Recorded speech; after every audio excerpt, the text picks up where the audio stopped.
To me, that's the community ethos in and of itself.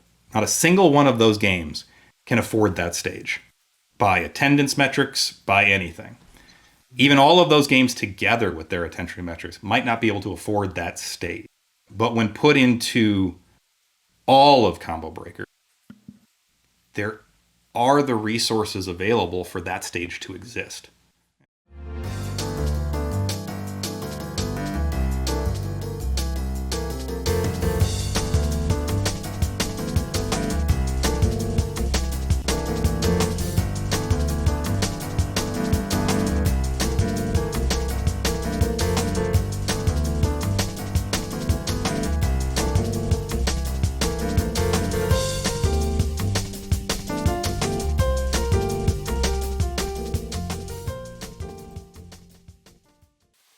Hello, everybody. Welcome to the Tuesday show. My name is James, and we're once again back to the trio here with Mr. UltraDavid and TuboWare.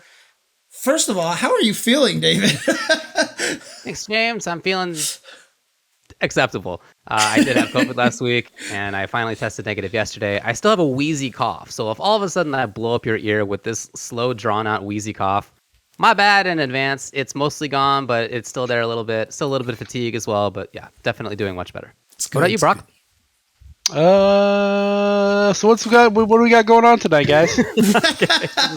That good, huh? We're going to be talking about the King of Fighters, the 15th. We'll have an interview with Rick on Combo Breaker, which is going to be exciting. We'll talk about MultiVersus. We'll talk about some other questions that you guys had for us. We'll get to the extremely huge Luke patch, who died. Luke's dead now. Sorry. Useless character now. He's useless. He's good. So, yeah. But let's start by talking about King of Fighters 15. So this is the first big patch. Just came out earlier today. There was a small patch a little while ago. This is the first one that's like a really significant change. And man, is it a significant change. The list of notes is 33 pages long, and every character had something. And many characters had like pretty noticeable change lists. They absolutely changed some of the top tiers. They absolutely helped some of the other characters. You know, we'll talk more about it, but it is a big patch. It definitely feels like the Street Fighter V definitive patch, but like 2 months later. And, you know, to be fair, they did say that this was their goal, that this was going to be a massive patch where they're going to try to bring all the lower characters up, and for the top tier characters, they're going to drop them, but still try to give them stuff, you know, like more, like if they nerf them, at least lateral shift some things to give them some cute toys, new toys and such. And depending on where your loyalties lie, whether they succeeded in that or not is up for debate. I, for one, am happy to see that Mark of the Wolves Terry didn't get nerfed. Honestly, that's the better Terry, so it's well deserved. Good job, SNK, for recognizing that. What he's talking about is that Terry did get some nerfs and some other changes too, but for some reason his alt costume did not get all of those changes. Dude, you didn't know about this? Yeah, did they Mortal Kombat this, dude? They did. They did. They human smoked it. Yep, they human smoked it. Damn you, Ed Boon! You striked again. He striked again. Wow, they forgot. Wow. Oh man. Yep. Yeah, no, I remember the human Cyrax. Yeah, I remember the Cyrax ones. Joker, it happened in one of the Jokers, I think in Injustice or something like that as well. So get it together, Paulo. Come on. No, I mean I don't know exactly what happens there. I assume it's just a different model, and you have to just whatever. It's so weird. Like that's stuff to it. But it never makes any sense to me. It never makes sense to me why that happens. You know, like, isn't it just the costume? But again, I'd have to see how it works through the code. Yeah, I guess it's not. Yeah. So that wasn't the only thing there. I mean, we'll talk about more important stuff, but there are like a host of glitches that have actually been introduced with this patch. I don't know if you guys have seen, but there are things like if Chizuru does her reflect, she just begins to do like constant like reflect. Just like reflect. She just kind of spazzes out as a model. Is this your reflect dance? Honestly, it looks just like that. I nailed it. Time to reflect, dude. Oh, man. And then there's another thing where, like, if Luong does her super and it's blocked, she just keeps doing super. What? And it's just, like it's just a weird glitch. Whatever. I mean, they'll figure that stuff out. But my God. there were some glitches that were introduced with this patch. Yeah. All right. Making Look, games is hard. Definitely, yeah. As far as the substantive stuff goes, I don't know. Let's talk a little bit about some of the things that jumped out to you with this patch. Maybe before we talk about the characters themselves, as far as game-wide stuff goes, they made it a little bit easier to jump over fireballs. They made it so that light attacks do a little bit less damage. And then, other than that, they kind of left it to the characters. Does anything jump out to you? Yeah, how dare they? How dare they nerf Vanessa? How dare they?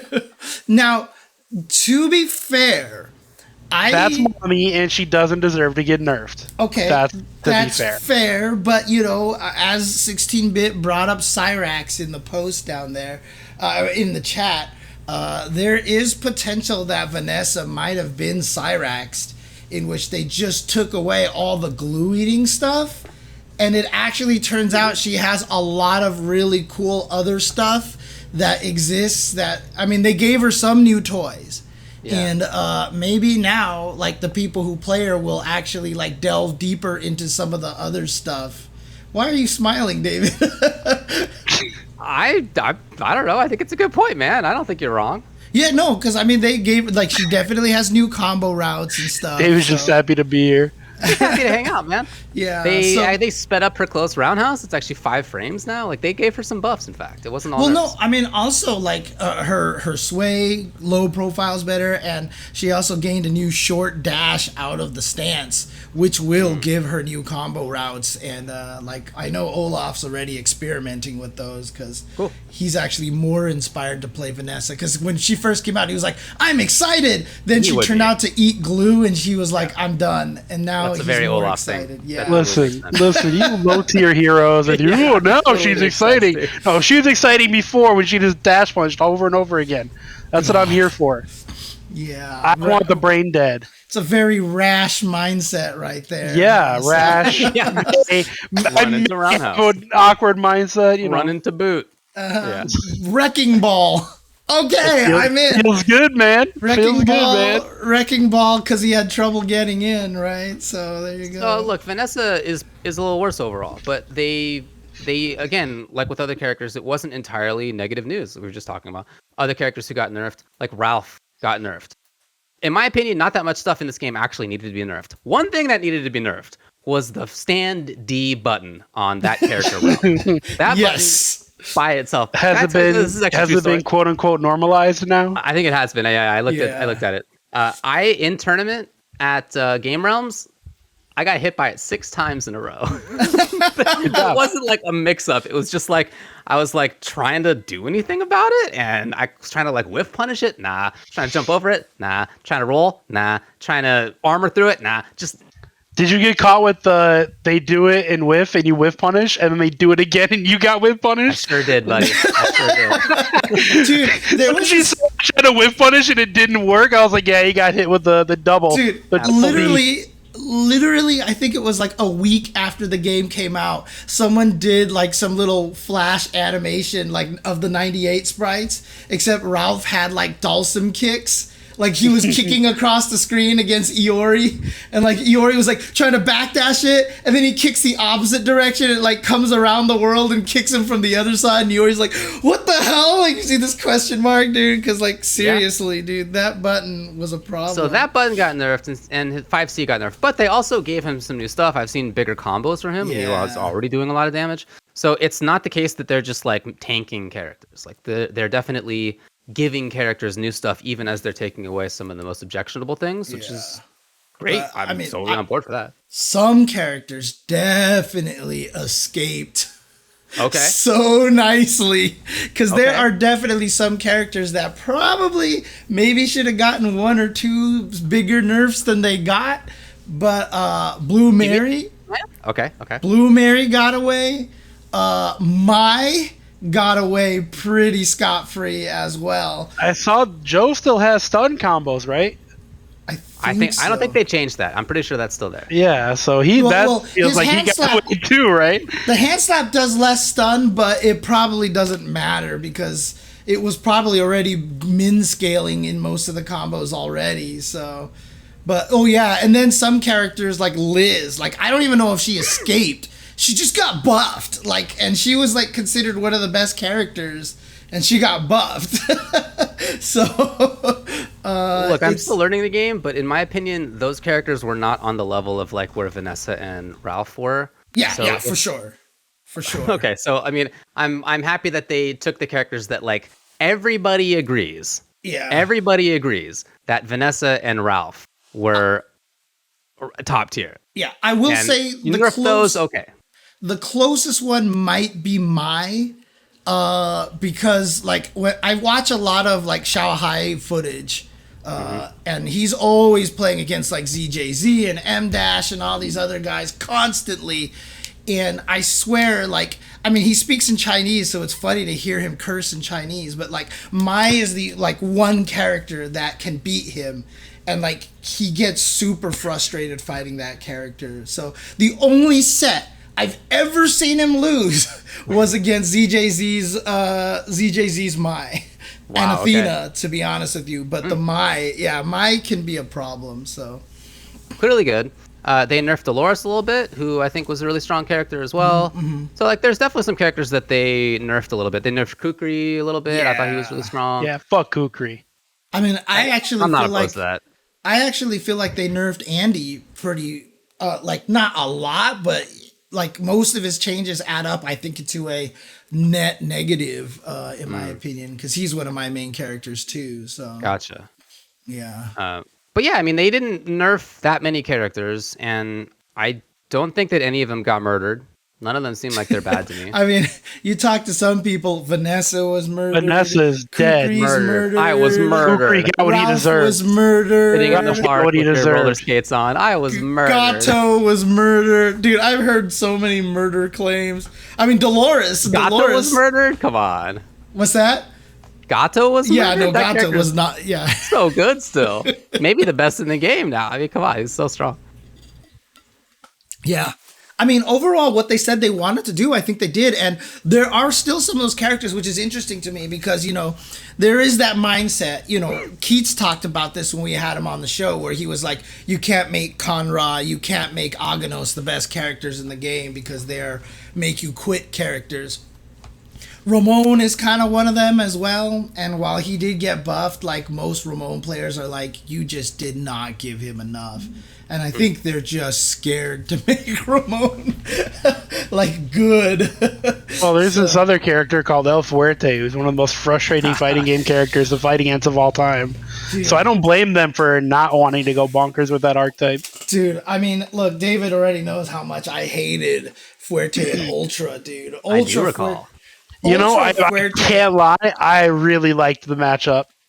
I love that matchup. Wait, which one? Blanca Fuerte. Really? I love it. It feels so good. I would beat a lot of top. Yeah, I bet you would. Top Fuertes. I bet you would. Online. You could take out Pepidai. I believe you. No, I never played it as Pepidai. There was one in the UK that I beat. There is Pro Fluke? Yeah, I beat Pro Fluke in a first of 5. Laying down the names. In person at Evo that I sat down. I didn't know who it was. Dude. I didn't know who it was till I got up. I didn't no even idea. know. Wow. Didn't know. It was just another El Fuerte. No big deal. As far as the other characters who I felt like could have really used help, I do agree that Ramon was on the lower end of things, and I understand that they didn't give him a ton of stuff, but they also they did give him some invul. They gave him some new roots. Right. They gave him some new pressure options, so it's not nothing. Let's see how that plays out. Right. And then I felt the whip was pretty weak, and they changed her in some ways that I guess I am not convinced are super important, but they buffed her a little bit. That's nice. So again, they're looking at what characters people tend to think are not very strong and definitely giving them some new stuff. Yeah, and Serginho, Antonov was not bad. He's an anchor character. You basically put them on anchor, you EXDP them, they're dead. That's it. That's his strategy. You find one EXDP and then they lose 70% of their life, basically. He was ridiculous as an anchor character, but he is one of those characters that you kind of have to play him on either second or anchor, to be honest with you.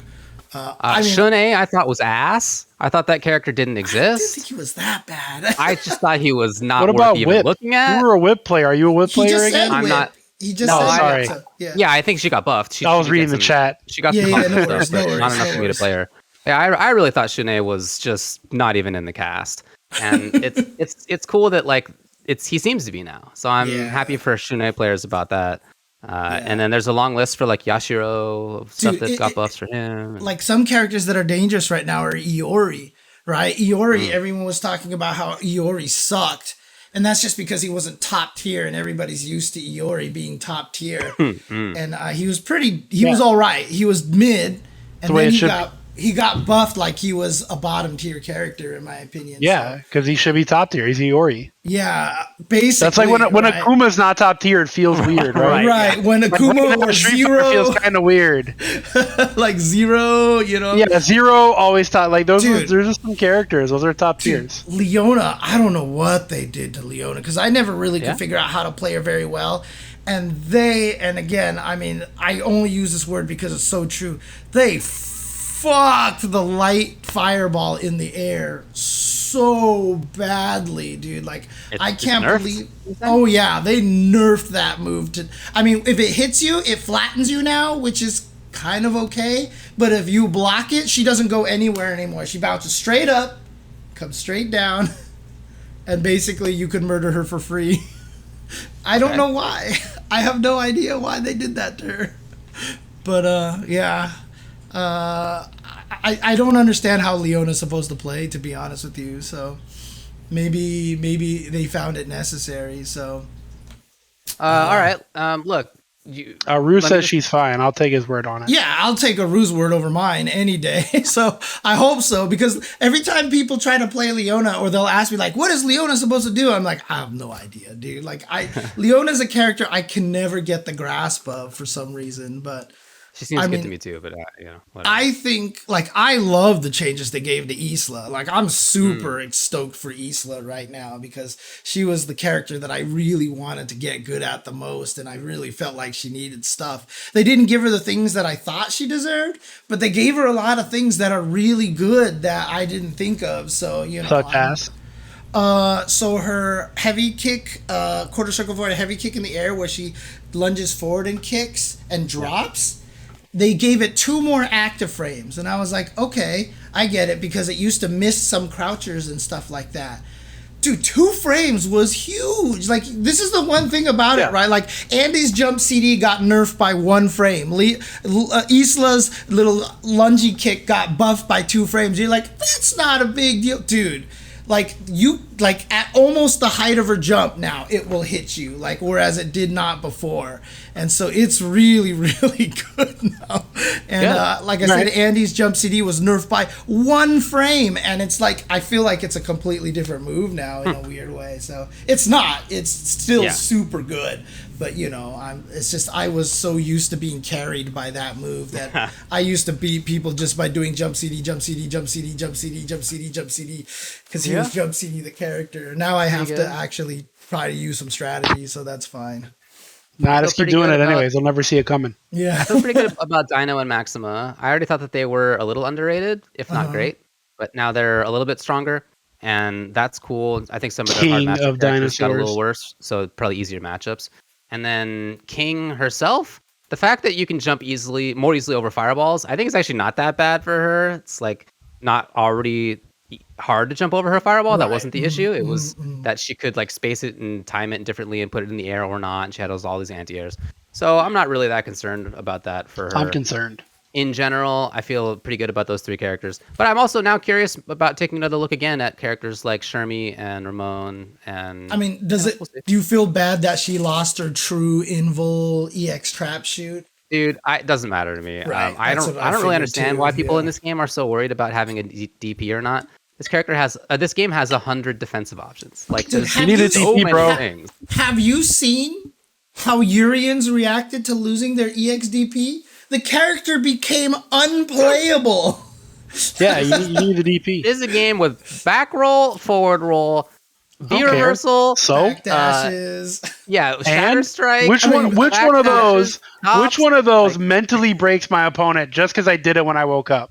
whatever None one's of them, not. but EXDP. No, or totally the invincible opposite, DP. dude. Totally the opposite. What breaks the opponent is not invincible DP. What breaks the opponent is the stupidest stuff you can think of. Wake up sweep. Something stupid. That's what breaks the opponent. So Dude, anyway, Wake Up honestly, Backdash I'm not actually stressed messes- about not having EXDP. Yeah, I okay. really don't think that's a big deal.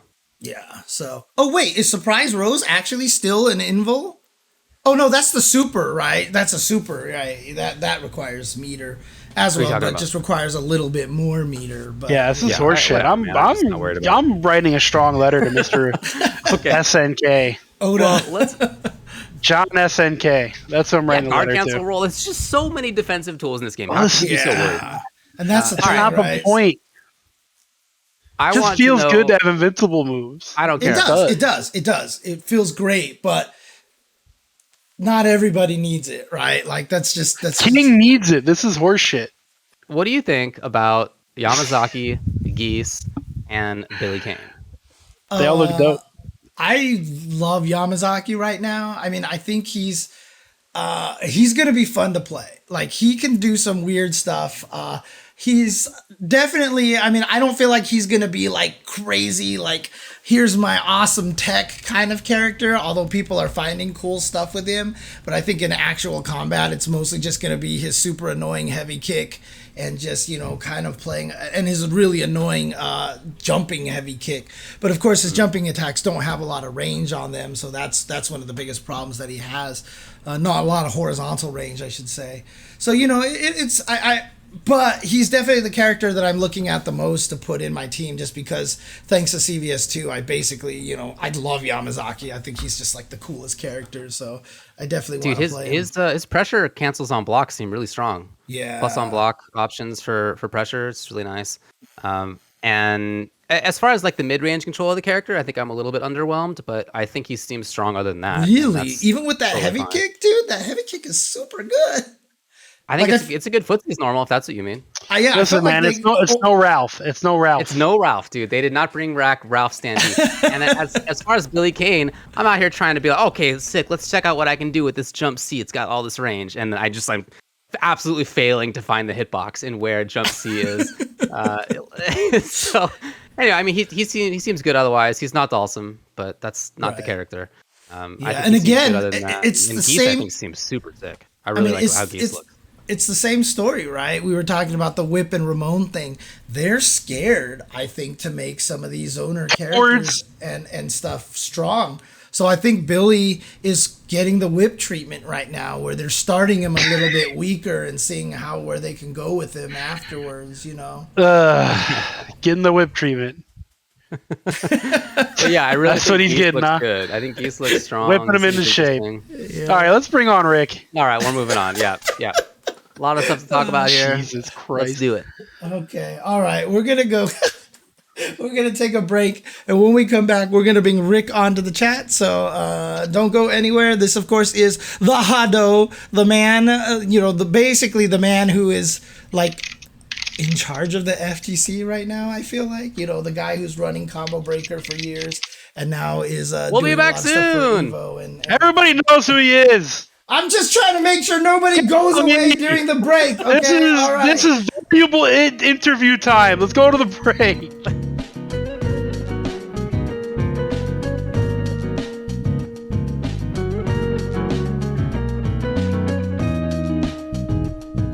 Hello, everybody. Welcome back to the Tuesday show. We have a very special guest. I will take 10 minutes to introduce him. No, I'm kidding. Let's bring on Rick. TheHadou. Oh, wrong screen. There we go. There we go. Production issues. One job. Hey, thanks Almost for joining us, Ritas. Appreciate it. One job. Oh, shoot. No, thanks a lot for coming on, man. Much obliged. You're looking good out there, first of all. I appreciate that you feel that way. Look, all right. So Combo Breaker is coming up soon.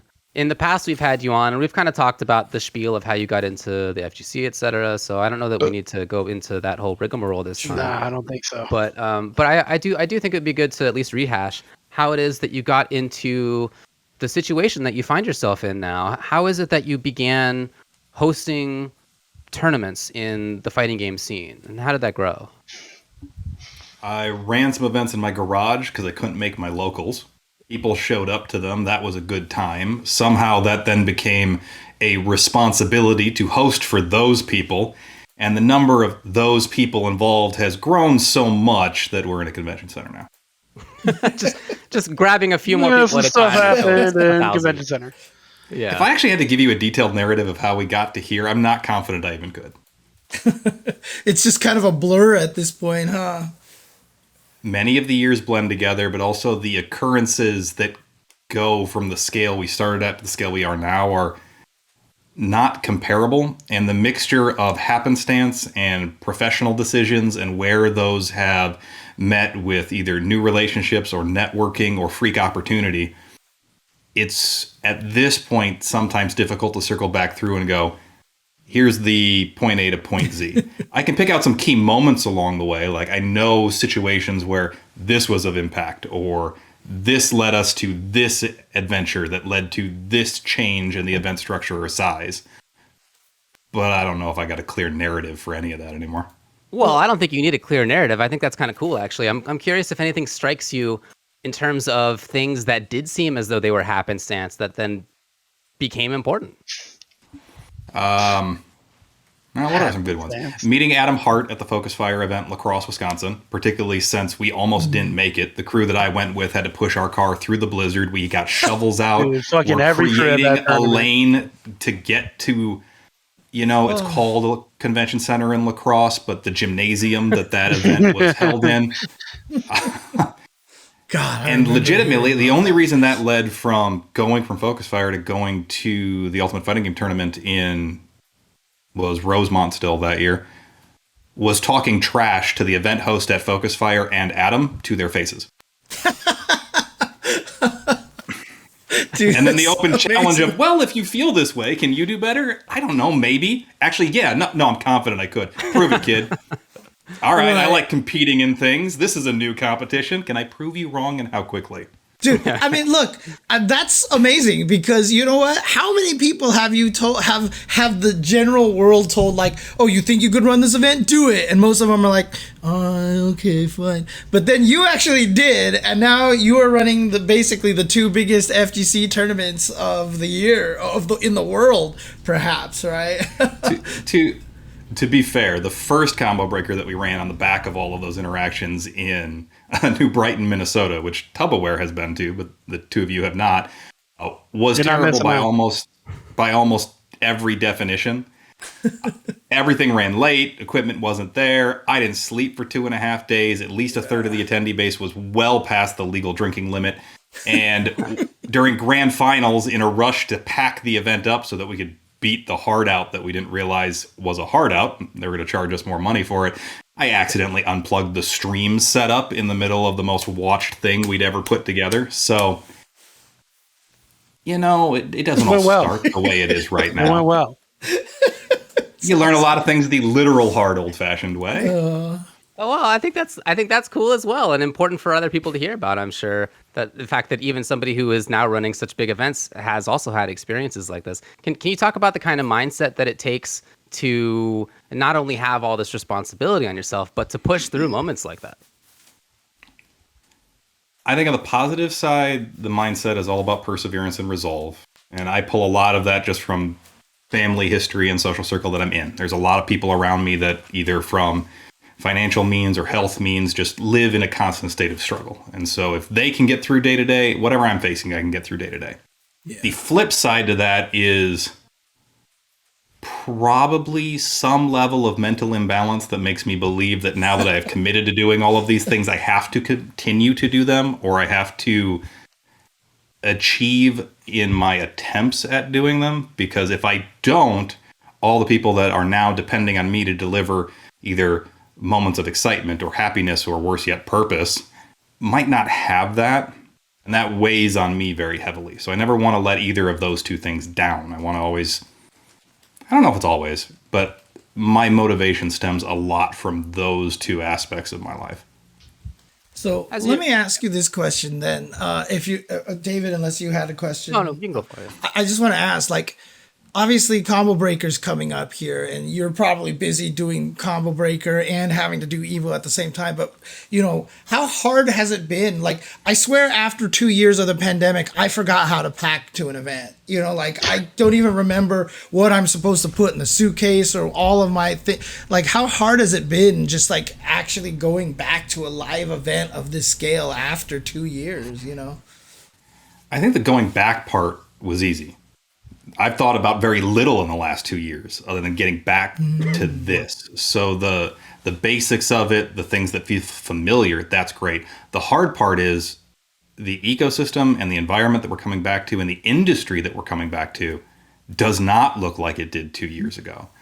And that's everything from the venue spaces to the costs of things to the availabilities of things. And a big one that we have learned in recent months to great difficulty is our entire community, from the tournament subculture that puts on the events that the rest of the community then participates in, has relied on volunteers forever who, by definition, are part-time hobbyists in what they do with this. Everyone on this call even's that way.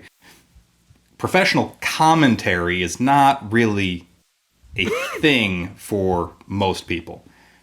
Hobbyist level commentary that's treated professionally is a thing for a lot of people. However, in 2 years without live events, if you were a traveling commentator that didn't move into what the online environment offered for you or didn't find comfort there, did you go get a job? Did you go get into a new relationship? Did you start a family? Did you do all three of those things?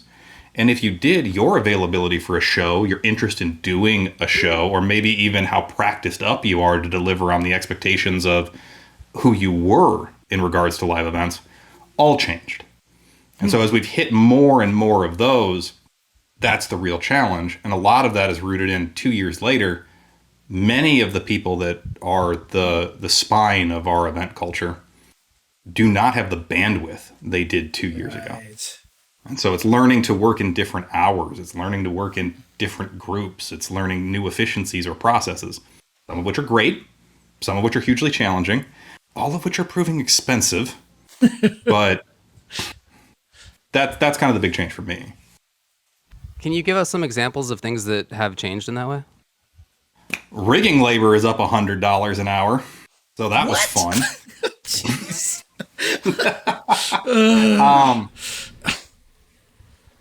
I think the biggest thing for me and my team is I've got a kid at home. I've got a 9-to-5 job that I want to live up to that is intensive. My core staff all have different jobs than they had when we started doing this. The support vendors that we rely on the most, teams like Gaming Generations, are coming out of 2 years of not having live events to suddenly having more live events than they did when the pandemic first started on a smaller staff. And so as we try to balance all of those changes, it leads to either needing to find new people, which we have done, which is great. We've got a couple of trustees now that weren't part of the old crew, or having to figure out how to work around these pieces without upsetting the rest of the lives that we're living. Right. I got to go see my dad a couple of times a week. He's not healthy enough where that's something that I will sacrifice. There's not that much time potentially left. But the needs of CB have tripled since 2019 because in the new convention center space, everything is different to the point where even just talking to the fire marshal for some of the late approvals or changes that we want to do this week, within the space that we're in, that's supposed to be 40 days ago. And we still want to make changes now, simply because the convention center spaces and the event venues we've been in previously, that was okay. And so I've got some people from the team coming in going, we should change these couple of things because I had this thought now, and that's been okay before. It's like, this dude's not that nice. I don't want to call him again. He said yes to the thing. Let's not change the thing. Well, this thing's better now if we do it this way. You're right, but if I call him tomorrow and this backfires, it's on you. You got to tell the people. I'm not making that one. That one's not on me. Man. So just a lot of that. And then I think also too, just some of the things I'm excited about have changed. Like in 2019, I was most excited for can we host the largest Tekken tournament possible? Because so much of my life was Tekken. This year, it's how many tiny communities can I get into one space so that they have something to be excited for? Because particularly over the last couple of years, it was that much harder for them to rally anywhere that wasn't a multitude of Discord servers. Or how do we showcase some of the new people that have gotten to the community over the last 2 years? Because one of the things that I've seen from talking to a lot of the groups we work with is there's this idea that the fighting game community is smaller right now. It's not. In terms of sales metrics or active players or people that are registering for events, there's no scale back at all. There's a drastic scale up. Yeah, we eaten. I'm surprised that there's actually this kind of feeling that it's gotten smaller. I feel like the online environment has kind of sucked in a lot more people, and I feel like it might even be bigger, right? I mean, I think it has, but when you look at the convention culture we had before, we still have fewer events. We still have, to a certain extent, fewer traveling players. And if that was the piece of the community that you were in, and you didn't make the transition to the predominantly online active communities, there is that sub-belief that has lingered. And I'm not saying that like it's a definitive community-wide belief, but it is a part of what I would consider the core consumer base of an event like Combo Breaker. I mean, for example, Strive has broken the record at Combo Breaker, right? And what was the previous record before Strive? What is it, 1,061? I think I saw it that it got to. Yeah, so the previous record was low 800s and held by Mortal Kombat 11. To have beat that by pretty much an entire 256 player bracket, which when we started was a pipe dream for our biggest game, is wild. I mean, was this even an expectation? Because I was following along the tweets between you and Curly. You guys were just like, oh my gosh, can this actually do this? I mean, did you think it was going to happen in your first year, back after the pandemic? I didn't think that would happen ever. 1,000 player tournaments don't happen. That's a Evo. That's a Tokyo Game Show. That's the player count you get from Master Cup when you've pulled in every potential 5v5 team in the entire Japan, Korea area. I run a tournament in Chicagoland. That's not conceivable. So the fact that it has arrived is, to be honest, challenging for my worldview, but also deeply humbling and very exciting. Yeah, it is a sign of what the expectations are of the event, and maybe those weren't expectations that you shared, but I think many of us, from the more outside perspective, felt that the first chance people would get to go to Combo Breaker again would be easy. People would go. Easy sellout. We're going. Yeah. Easy. Yeah. So I guess I'm curious now, having seen that there are as many people as there have signed up, whether you would reevaluate how you view sort of the success of CB and its placement in the FGC. So it's hard to unpack that to an extent. Because if we look at the numbers from CB 2019, where we hit our cap and we're closed out at the event at 5,000, when we first pivoted over to this convention center, the assumption was, we should go for a 6K cap then, or get into a space that will eventually service a 7,500 cap, or so on and so forth, because that growth is there from the kind of general attendee market. We've crossed over to where our event is no longer just players attending. We've hit casual fandom is now part of the experience. We have more players attending this year than any year prior. As of today, we don't have more overall attendees than 2019. Even though we are now in a space that was designed for that. And I think some of that is coming off the pandemic. Some of that is coming off the pandemic, still sort of in the pandemic. Yeah, we're still in there. But coming off of 2 years where traveling wasn't the norm. That type of surplus spending wasn't part of what we did every day. And yes, are there groups of people where the last 2 years have been incredibly kind and they have significantly more spendable income than they did in the past? Sure. Do I consider that the norm? No. And we're now running an event that, unless you buy an Evo Pass and an Evo Finals ticket, there's nothing in market that's more expensive than CB for fighting games.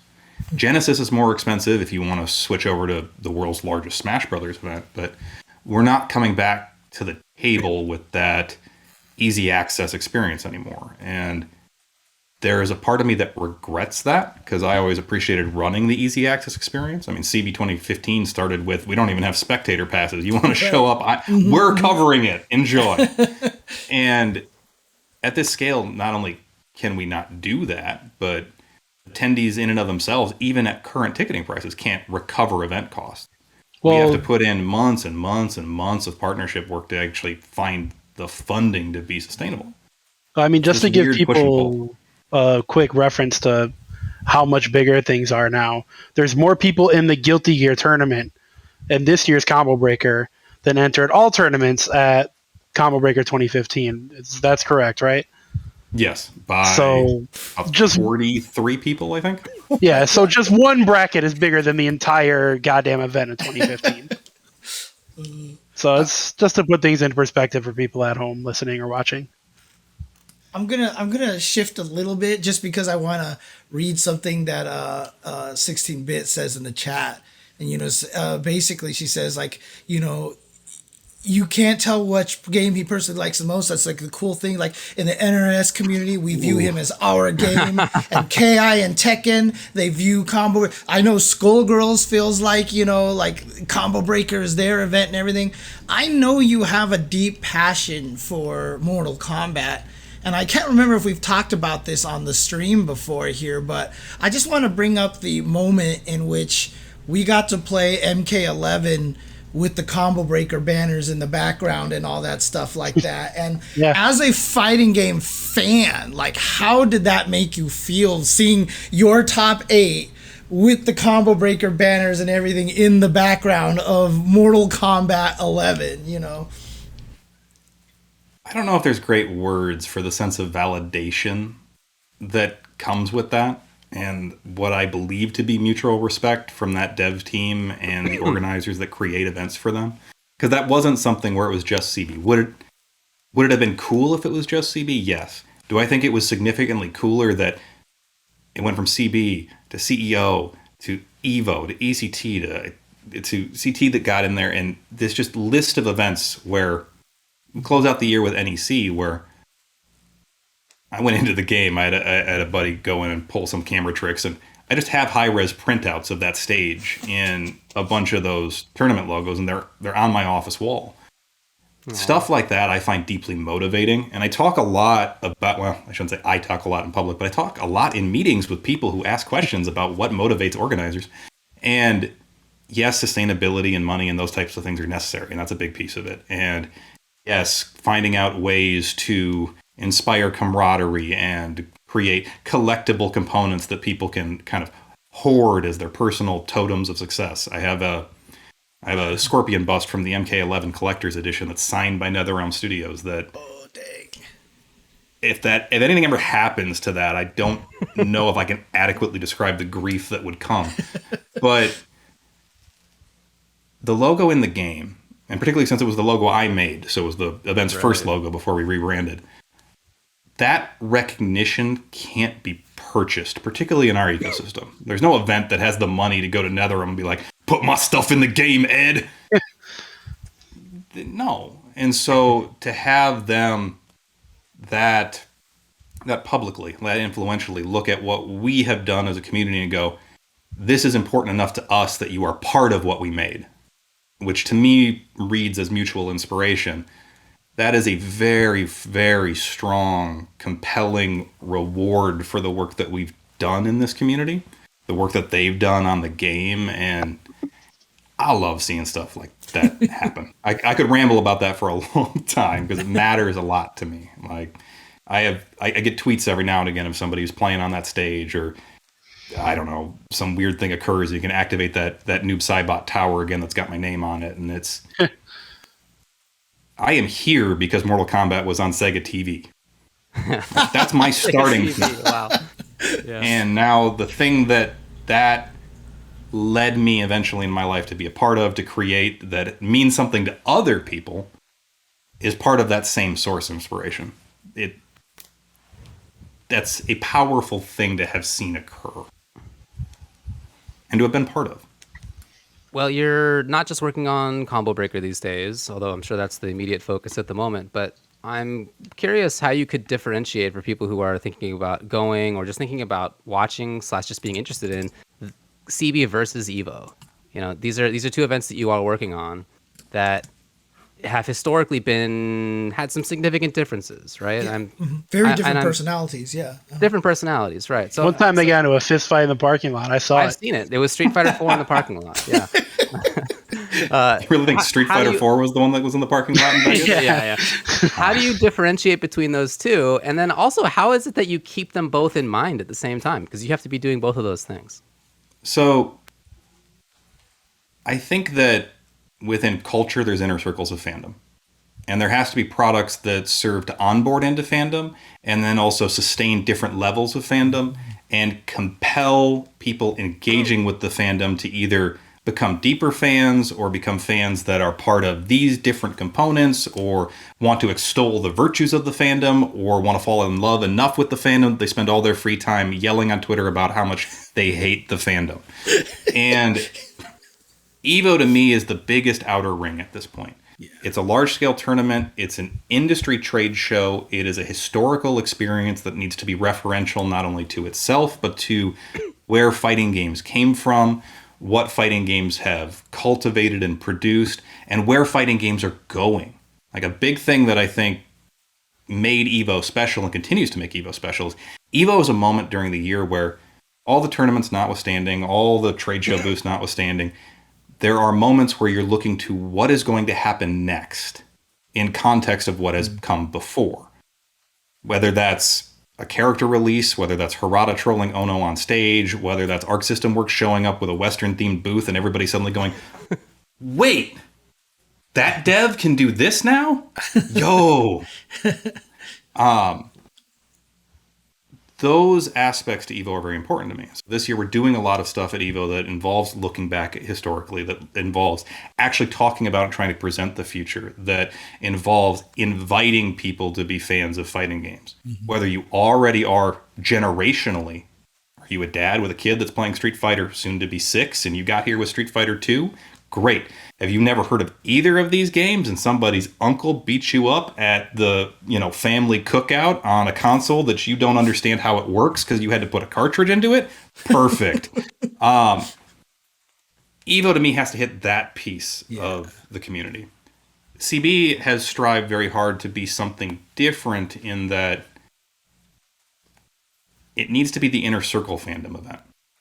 Not the one that's so isolated that it's a single experience. It can't become Climax of Night, which Shinobi's doing with French Blood, where it's a singular purpose and a singular vision. It can't become something like Venality, where there's a notable per community purpose or singular couple of communities that event serves. It can't become Master Cup, where it's now just a single community, single game with a very different experience. It has to be as much of that as possible to go, this is the breadth of fighting games in such an overwhelming capacity that if you are not already a fan, if you don't know how to speak the language of a couple of different games or have people around you that can speak in that language, there is too much here for you to have immersion. You have shown up and stood in the middle of Warped Tour, never having listened to a single band with an electronic guitar, and have to decide which stage to look at, and which of these many, many people wearing clothing that you're not sure is actually respectable to wear in public you should talk to first. That's how I keep them separately. Because if both of those events are doing what they need to do, they're going to push the fandoms from those two events towards other events, towards other games, to other places in our community that always need more people, not just to grow, but to maintain. Because we tend to forget that there is an element of people in here who age out of the community. Not because they fall out of the fandom, which is why I think Evo is so cool. You can have somebody who's 50 appreciate Evo because it's the one time a year that he's going to circle back to this thing that was part of his formative years or friendship circles that have long passed on, but simply because bandwidth happened. At some point, you've got responsibilities, and you can't stay at the competitive level that was satisfying before. You can't keep up with the, at this point, incredible amount of content that comes out of this community that we don't have a good curator for. So it's kind of jumping into the open ocean and going, I don't know which ship to go on, but I'm drowning, so that one. Better hope it's the one that sustains my happiness for the next couple of weeks. Oh, thank God it's smug.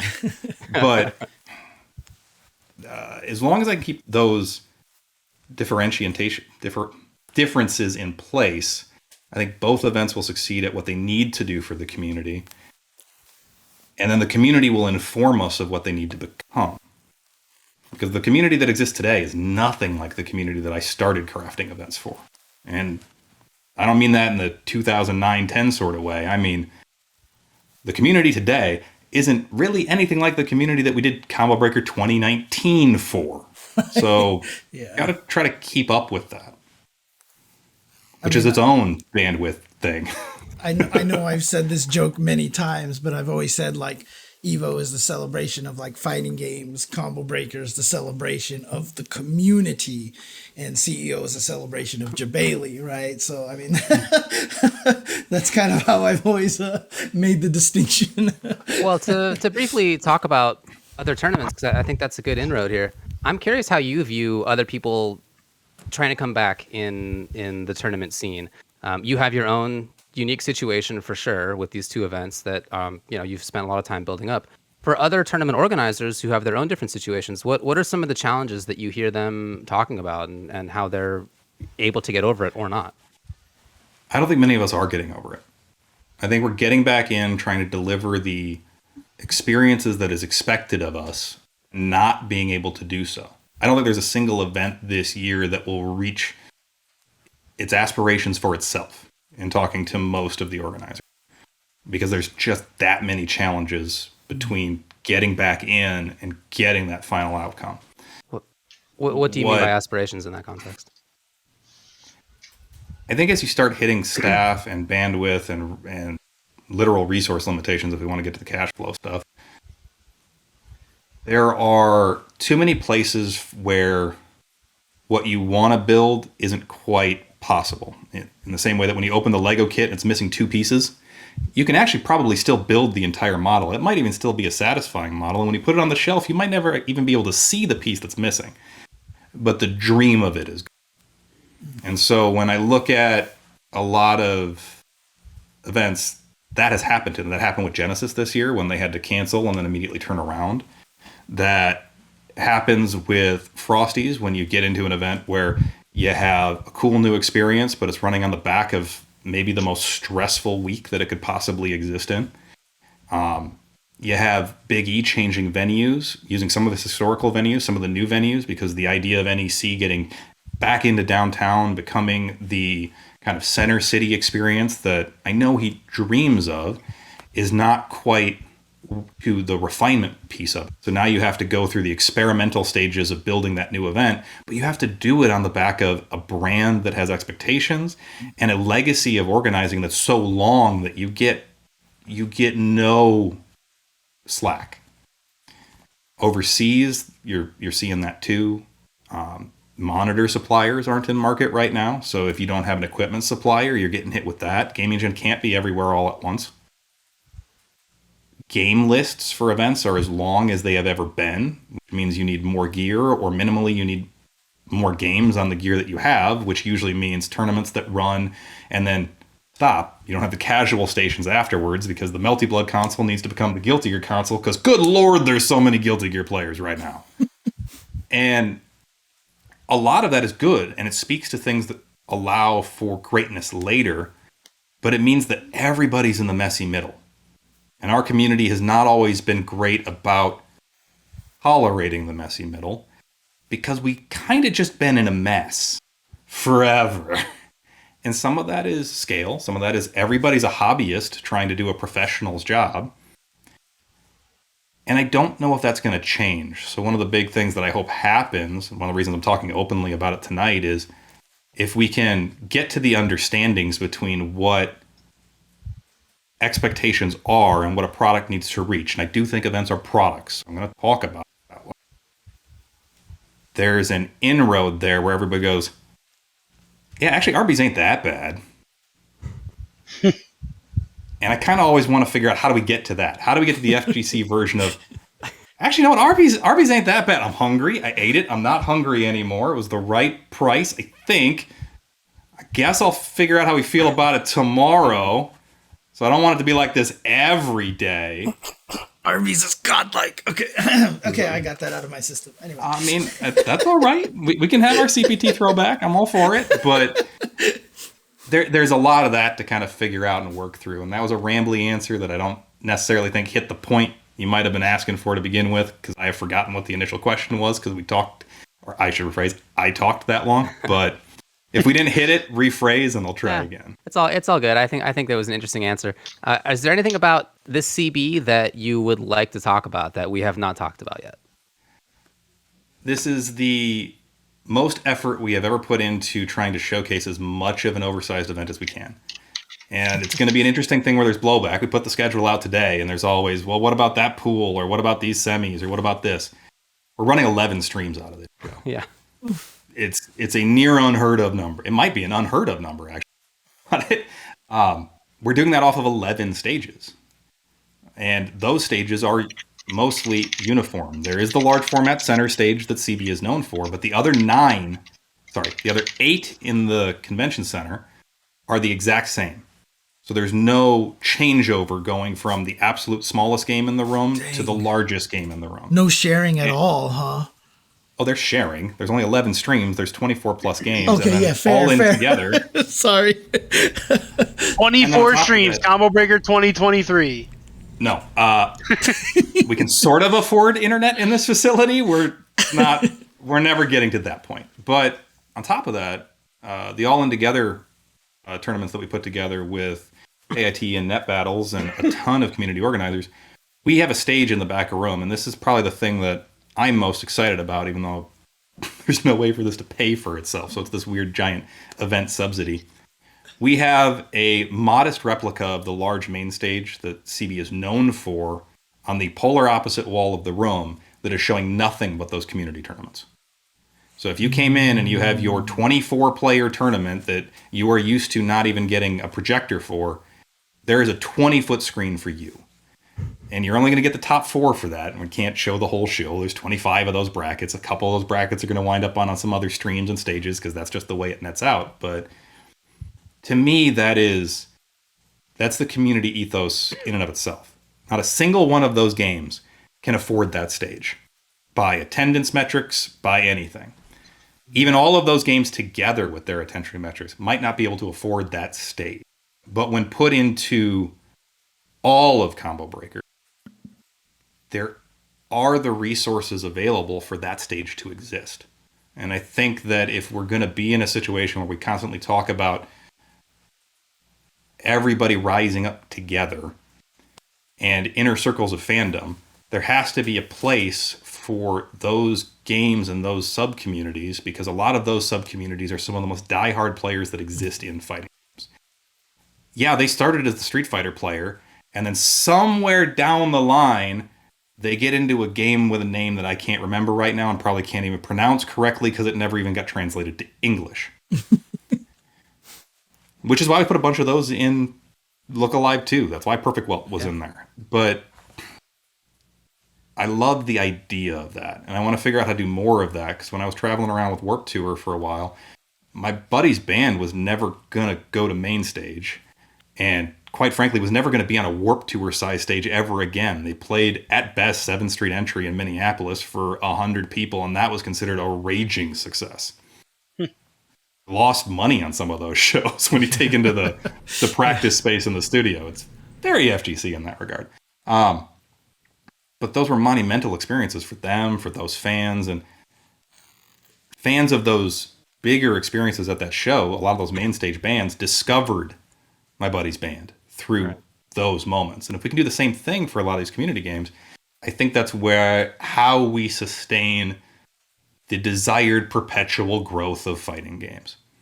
Can 7 million people buy and play Street Fighter? Sure. will some of them need other places to go over time to either experience new things or try out new ideas or forge friendships and rivalries with different people? Yes, because if they only stay in that starter experience, that's the only place for them to go, I think that can lead to burnout in the same way that, can't remember if it was a tweet or a show, David, you were talking about the break you took from some games to play other games. You came back to games you've been playing previously. You were better at them because of ideas that you had incorporated elsewhere. Yeah. And you were more excited about them because you were approaching them differently, in the same way that stop listening to a certain record for a couple of months, come back to it and go, damn, I loved this song. I don't remember that hi-hat being there. So... Well, cool, man. Well, all right. I mean, I think that's awesome because that sounds fantastic.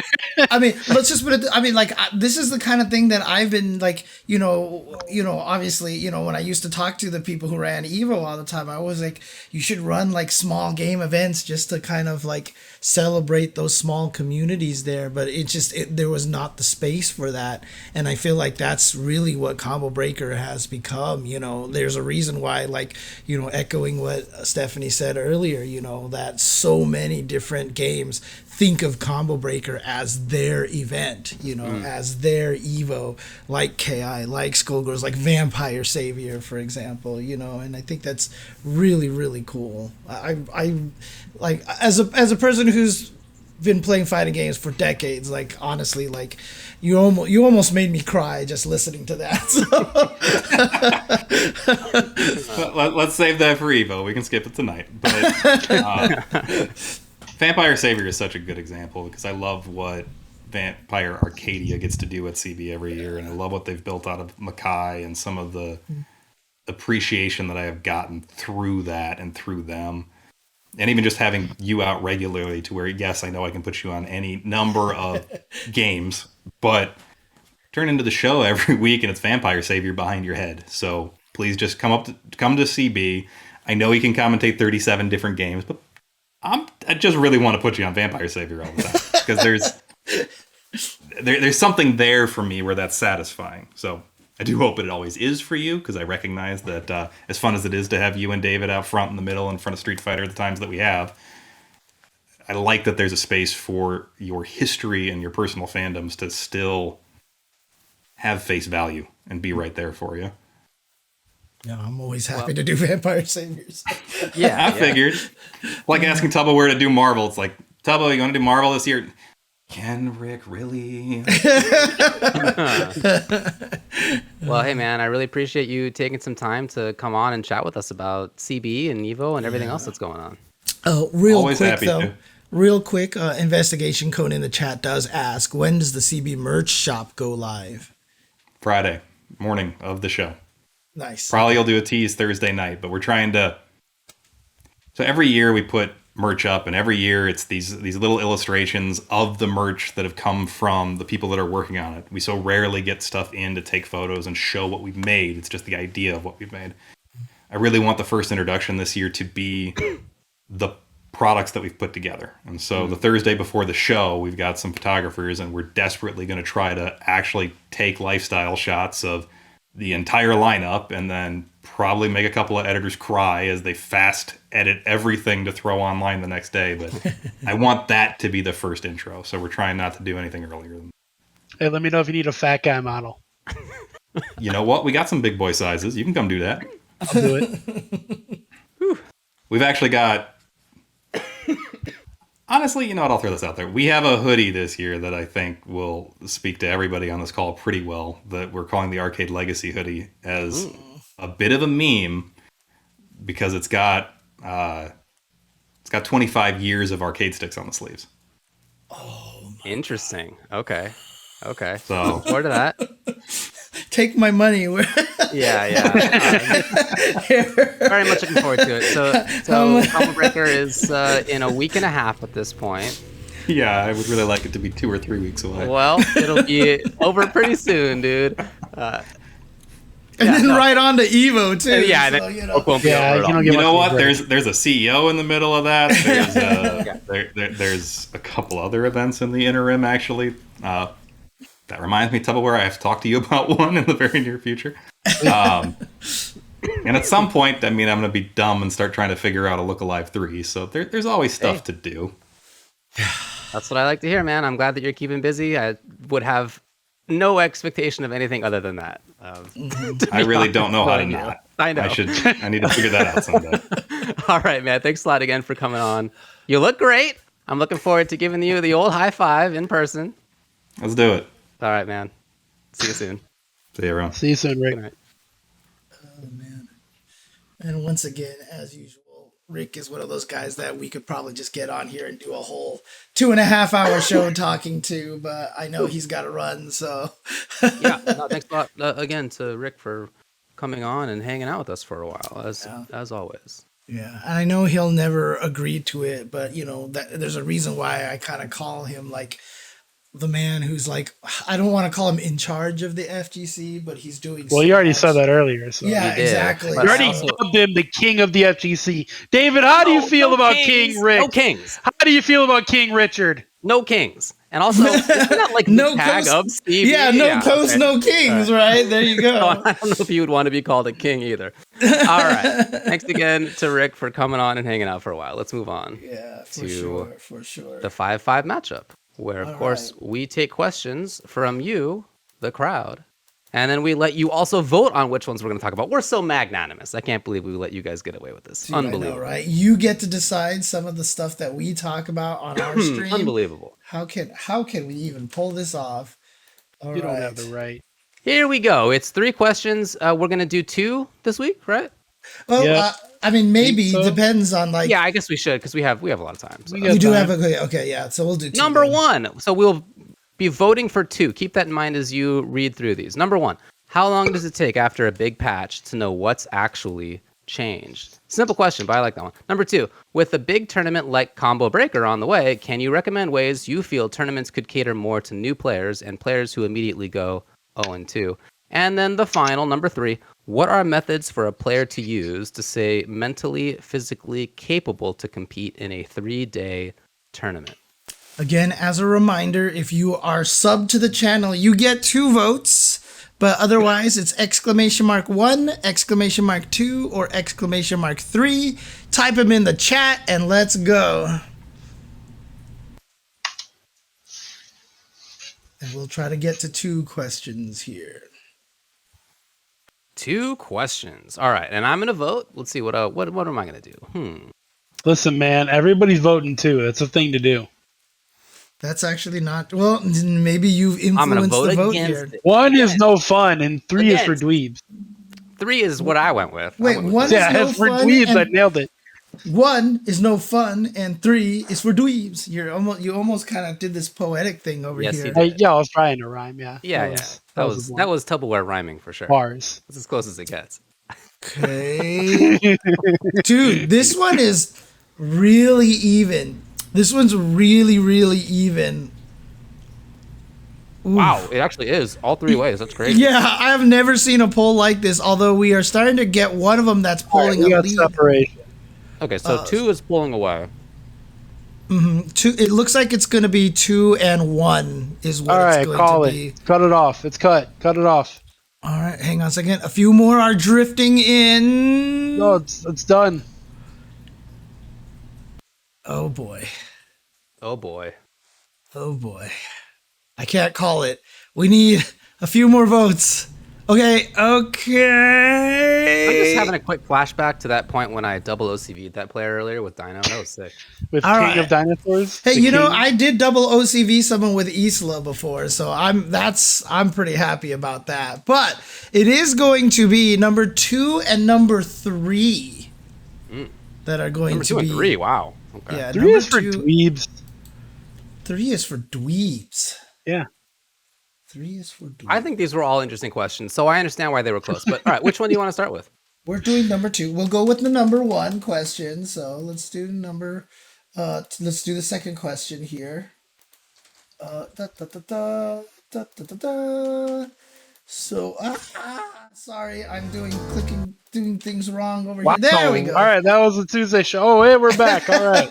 With a tournament like Combo Breaker on the way, can you recommend ways you feel tournaments could cater more to new players and players who go immediately 0-2?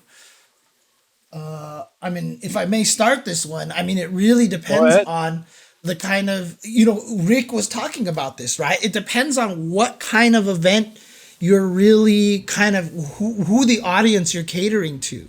EVO is a good event for you play, you lose, now you've got all these vendor booths, you get to watch. Filthy casuals.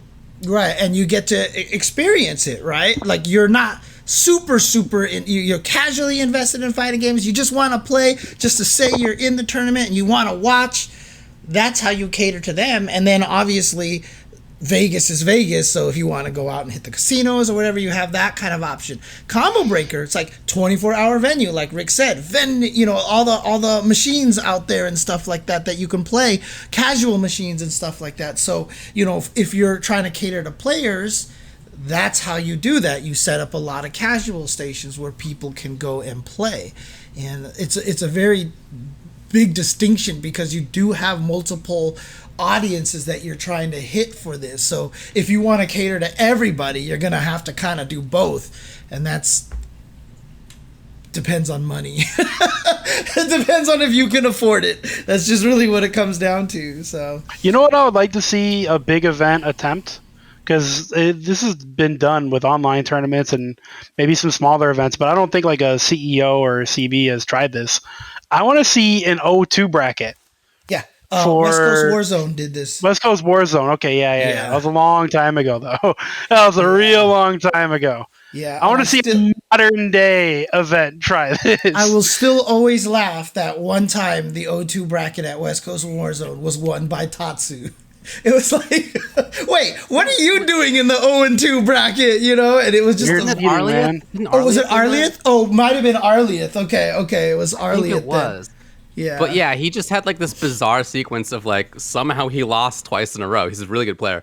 And then he smoked everybody in the rest of the bracket. Yeah. It happens.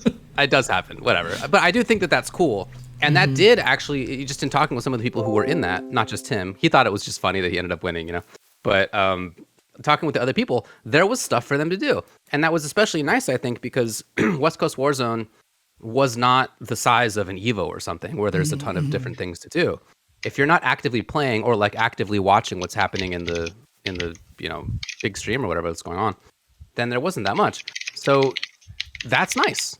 I think that was a really nice way to give extra value to people. Right. On the other hand, like if you're about to maybe lose 0-2, or maybe you could win and then go 1-2 ultimately, like, do you tank it so that you get more matches? Do you intentionally go 0-2? I don't think anybody would actually do that. I think they would just be casuals later. Yeah. I think they would want to win one match in the real bracket. Right. Then go deep in the consolation prize. Yeah, I think so too. Right, yeah. I mean, honestly, like the one thing that people always have to remember too, we just talked about Combo Breaker, Strive, breaking 1,000 entrants.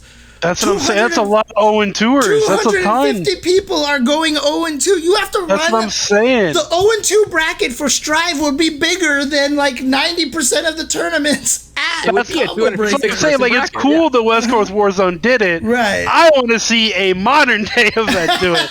It would be something to behold, I think. Right. It would be impressive. Like, just planning the logistics of, all right, at this point in time, all the players are going to be 0-2. And we have 15 minutes to generate the brackets and try to seed it. But they all went 0-2, so who gives a shit? And now we have to start the tournament. Like, there's a lot going on there.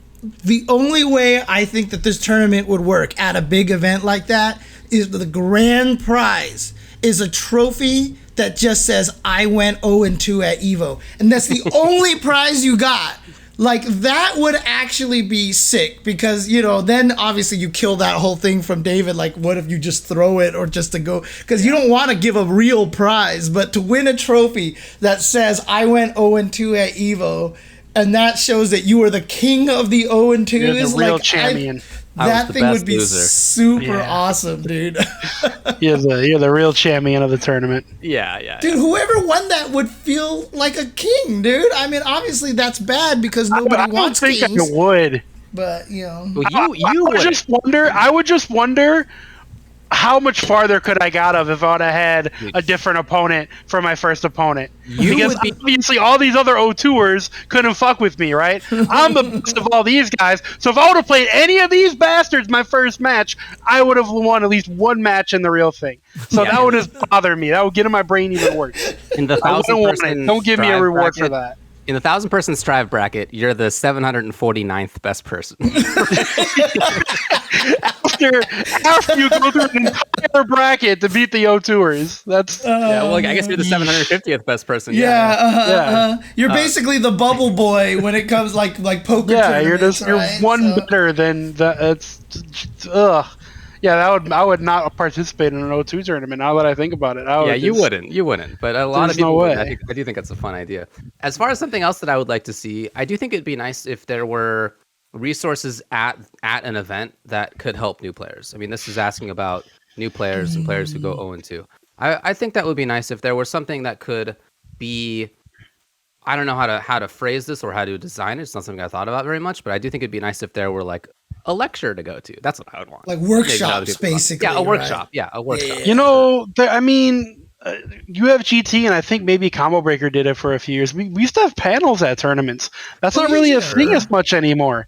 I feel like maybe that should be brought back, because as far as I know, we don't have any at Combo Breaker, and I don't think there's any CEO the past couple of years, so maybe I'm wrong. Please correct me if I am. There actually was one at CEO, because I did one on legal stuff for players. Oh, okay, cool. Well, good job, CEO. It's not as common, certainly. But as far as just like a straight-up workshop, I'm imagining like you have 20 people there, and there's somebody being like, "Hey, all right, you guys are new to Guilty Gear Strive, huh? Let's go over some of the basics and like let's talk a little bit about this. Oh, try this out. Oh, I'm having trouble. I'd be so down to do that. Holy crap, I'd be so down to do that because I think it would be cool. I mean, it is. Probably it will get to that point where there's going to have to be more show kind of stuff, you know, if that's really kind of what we're... But it's... Yeah, right. I mean, I don't think it has to... Well, again, like I said, like... Rick was pretty convincing, man. You as a player, I totally get it. But remember, I will never forget that story because like talking to Tom and Tony when we you know, they were running Evo, like during the early years, we're like, okay, should we sell merch? Should we do booth stuff? No, it's a fighting game tournament. It's not a convention, right? And then people would come up and be like, hi, I saved like $500 to buy a bunch of cool toys. Where do I buy it? And like Tom and Tony were like, are we dropping the ball on this? Right? You know, like it wasn't even something that even. Well, I'm not worried about vendor booths or anything like that. What I'm talking about is like a whole entire discussion that we don't have time to get into. Mm-hmm. So I retract my statement. It's too deep to talk about it right now. It's a good topic though, right? It is a good topic. No, it is, but it's one we could talk for like an hour or more about. All right, 5-5 it's not next. A good time for me to get into it. 5-5 next week. In person, 5-5 at Combo Breaker. Yeah. Dude, that'll be a panel. Let's do it, dude. We'll just argue anyway. Like, we'll just talk about whether or not we should have a panel at Combo Breaker to discuss whether we should have had a panel at Combo Breaker. There it is. All right. That'll be the best panel. Very good. Ever, so. Nailed it. Yeah. David and I have done a panel before, King 9999. That's true. We did one at UFGT, 8 or 9 or something like that? Yeah, a long time. Where I just talked about how esports is the worst. It was the topic was like it was FGC versus esports, and Fish Chicks was defending esports. You were like supposed to be the in-between, and I was FGC grassroots. That's true. You know, some of the stuff I was very wrong about, I've watched it recently. Some of the stuff I was very wrong about. Some of the stuff I fucking nailed. Like, I was like a prophet. Okay. But some stuff I was real wrong about. Like, I was at the time worried about Red Bull. I thought Red Bull was going to come in and swing their corporate dicks around, but they did the opposite. They said, here's money. You guys do your thing. Have fun. Yeah. So, you know, I was wrong about Red Bull, but I was right about a bunch of other stuff. Well. Good work. Yep.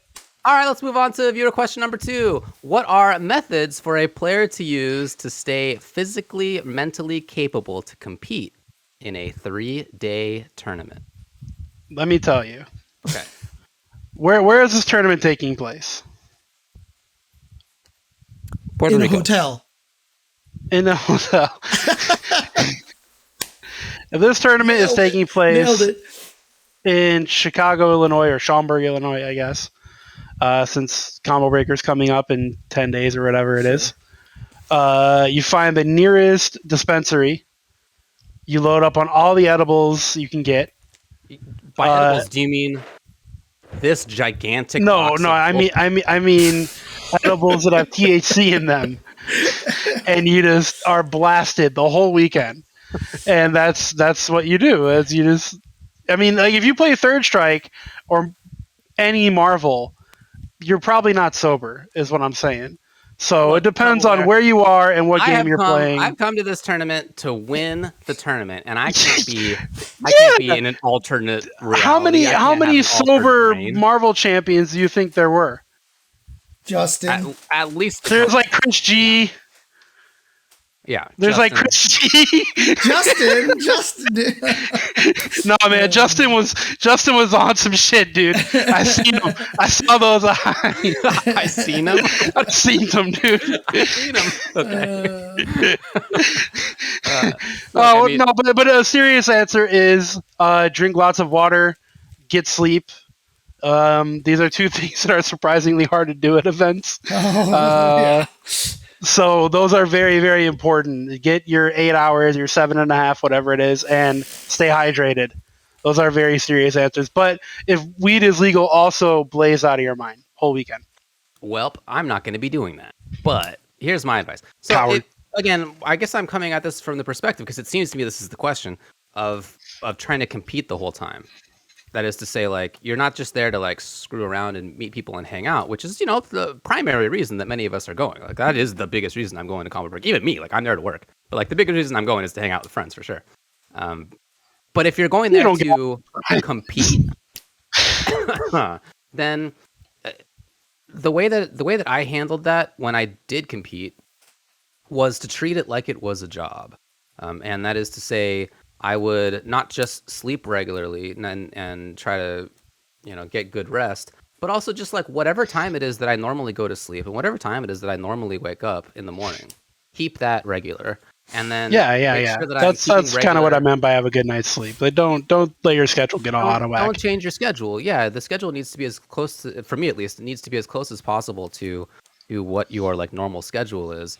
And when it comes to playing in tournaments, the thing is that it's not the case that you're just there for a little while and then you come back later. What often happens, even in well-run events, if you're going to go far in a bracket, is you're there for the whole 2-hour pool bracket, waiting through most of that time, not actively playing for most of that time. And then you got to come back later at whatever other time, or maybe you have another pool and it's the same process at that time. So that can be draining for sure. And one of the ways that I think is important to deal with that is to treat it, again, in the same way that you may treat work. Everybody has something about their work that is a little tedious, you know. Just we all hard enough not to get fired. I mean, like, what's your way with dealing with something that you find tedious about your job?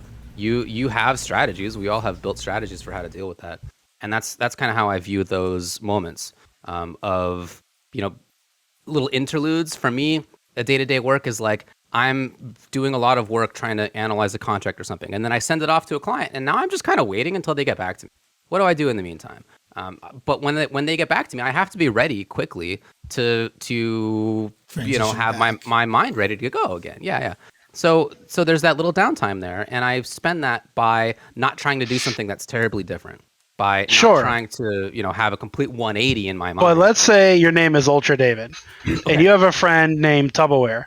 Okay, I don't know. And you're as UltraDavid, you're like, well, I right now in California time would be going to bed, so I'm gonna go to bed. And your friend TuboWare is like, listen, you coward, you better stay up for 3 more hours and play Street Fighter 4 with me.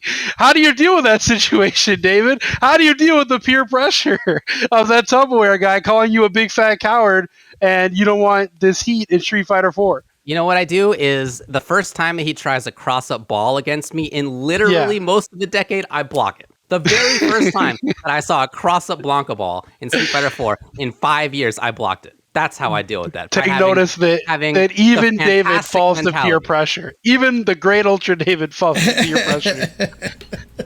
Good luck getting sleep at tournaments. No, but I mean, again, that's if you're there to work. I'm gonna be messing around at Combo Breaker, I'm sure, a lot, but when I'm there to work for commentary, it's a different mindset for sure. But at the same time, there's similarities of continue to treat it like it's a job. Wake up normally, go to sleep normally, have your little routine. Try to eat well. All the same things that I do in day-to-day life are how I treat it when I go to an event. I can't do my regular sleep schedule. That doesn't work for me. You can't. Get back on regular sleep. Which is why Combo Breaker, you're going to get on a normal schedule again. You're going to go back home, and you're going to keep it up like a responsible, strong-willed, of course, grown adult. Absolutely. Because I believe in you, James. You're going to do it. You're finally going to do it. It just took Combo Breaker magic to, get you back on track. I mean, it really just depends on the different people, right? I mean, like, for example, Justin's philosophy has always been starve yourself at a tournament because then... TheHadou famously doesn't eat much during tournament either. Right. Because basically what happens is that your fight or flight kicks in because you're hungry and you don't get lethargic from eating greasy and fatty foods, right? I mean, honestly, that is a legit tactic.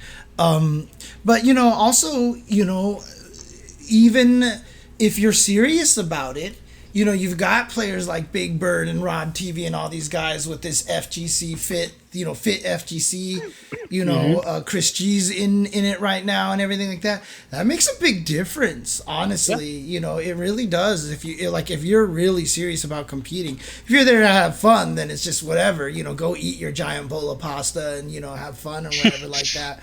But if you're actually eat your pasta, but you will lose your bracket, okay? You eat your pasta. We'll see how it works out for you, bub. Right, you're right. And that's the thing, right? Yeah, and like if you're serious about competing, then yeah, you change your diet, you change your exercise habit to be serious about competing because you're dedicated to it. That's kind of what it is, right? If you're kind of like that semi-serious person where you want to go and do well so that you feel like, okay, you know what, at least I got far in semis. I feel like I've accomplished my goal and stuff like that, and you need to stay mentally, physically capable, and you're not interested in doing the workout and eating right and all that stuff like that. I mean, a lot of it is just like everyone's saying, just make sure you just try to get your sleep and just try not to get distracted by a lot of other things. But it's going to depend varying on different people. But if you want the generic advice, sleep, eat right, eat healthy, and get your vitamins. Yeah, listen to your brother, a real American. Yeah, honestly, dude, it's food coma. I mean, dude, food coma fucks me up on commentary, dude. Sometimes when I eat like super carby things, that's when David has to kick me like 7 times. Yeah, it's definitely the food, not the age. Yeah, that's sure. Probably happens less now than it did 10 years ago, to be honest. That's true. James actually is much thinner than he used to be. That's fair. Not anymore, dude. Freaking hell, this pandemic has destroyed me. I was gonna say I saw you at Frosty's, but I didn't. So, dude, I can't fit in I'll see you at Combo Breaker. I'll be the judge of that. I had a pair of shorts that were almost falling off of me without a belt at the start of the pandemic. Now I feel like I can barely fit in that shit. Dude, you know what's wild is like I definitely gained back a ton of weight, but I still fit in my jeans from when I lost weight. So it's like all my weight just went back into my tummy. It's so fucking odd. Weird. Yeah, but whatever. Well, as far as this stuff goes, as far as the question of how to compete in a 3-day tournament, it's something that not that many people really need to know how to do because 3-day tournaments. Because y'all suck. Well, I mean, not even among top level players, it's mostly the case that people are really good in one game or a couple of games. There's really only a few who need to be good for like the entire 3 days. And yeah, like Chris G's one, like Justin, like there's like 5 players or whatever. TuboWare. Like it's a very short list. Yeah, TuboWare, exactly. There's a very short list, and it is interesting to hear them talk about how they approach those situations, and even just to see them. I was looking at Chris G play at Texas Showdown, for example, and he was literally going back and forth in top 8 between top 8 of Dragon Ball and top 8 of KOF.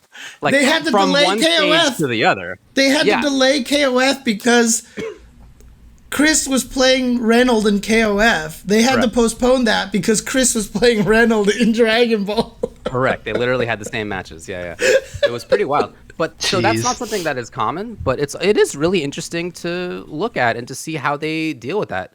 That just requires a level of concentration. I mean, for a long time, Chris G literally ate French fries and mac and cheese. Totally, man. Totally. So I don't know if the diet argument can be really made. No, maybe he's just like a solitary genius. There's also plenty of large fellows like myself that are top players too. So I'm just saying it's not a long list of people who really needs to look into this. Yeah, that's fair. It is very interesting to see when you find somebody who has figured out how to do it. All right. Okay. All right. We've got some more information regarding MultiVersus coming out soon. Yes, the platform fighter made by Warner Brothers, continuing their trend off of, Space Jam 2, which they're just really trying to push the Warner Brothers. It's a universe. Yeah, exactly. Everything's a universe now. A metaverse or a universe. It's one of the two. Basically. I didn't know about that. Yeah, dude. I mean, people have said that is the worst thing about Space Jam, is that it's a big, giant advertisement for... They go to Mad Max Planet. They go to, like, dude, like, seriously, yes. There's, like, horror... Like, the mask shows up. What? Like, Jim Carrey, the mask is there. From 1,000 years ago? Wow. Yeah, like, anything that Warner Brothers had, like, a piece of the pie of. Like, in the audience, I think you could even see, like, Danny DeVito's Penguin is there watching. Yeah, and it's ridiculous. Like that. Yeah, it's... Wow. They've been trying to push this for a while. So whatever lawyer wrote the IP rights transfer agreement that put Danny DeVito into that original movie, they wrote a good contract to get away with that. Even now, like 30 years later, man. Good job. Anyway, look, yes, they showed a new trailer for this game, and as is being discussed already in the chat, it's full on voice acting, and it honestly looks nice, sounds great. Oh, yeah. They have dialogue between the characters that's funny. I have heard very mixed reviews about the gameplay, though. Very mixed. Yes. Huh. I've heard people that say they love it. I'm not going to name names because some of these people might not want their opinions out there. Okay. But I've seen on Twitter plenty of people that I play fighting games with that I respect have liked the game. And I've seen other people are like, this game has no hit stop. It doesn't feel good. 1v1, every character feels incomplete because it's very much a 2v2 game, and 1v1 doesn't feel like you're playing a complete character ever. And like things like I've heard complaints like that. There's no block button. Right. So interesting. How does that work? It's different. I've also seen Planet Chaser. It says it looks super slow.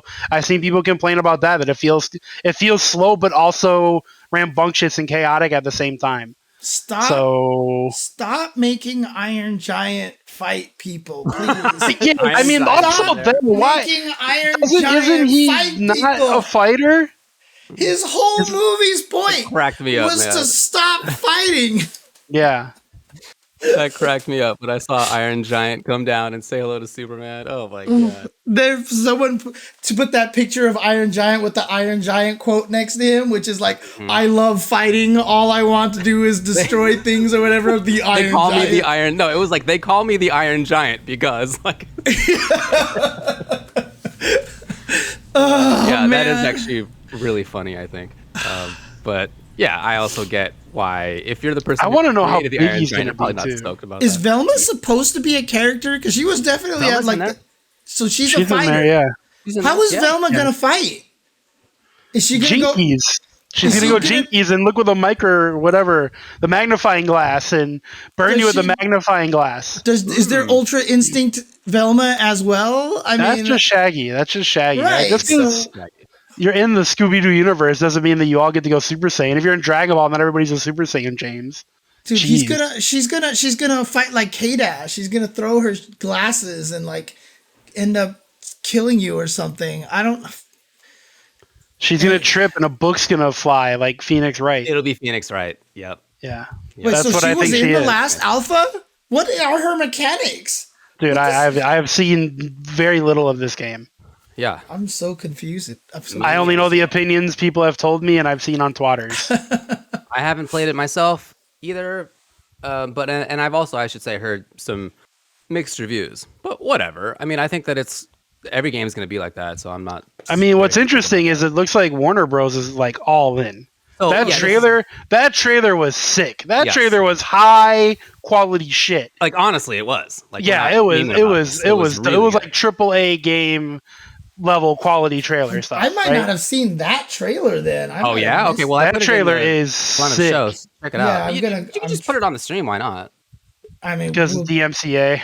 Yeah, we'll probably get DMCA. We'll get wrecked. I guess that may be the case. But check it out if you haven't checked it out. It's really nice looking.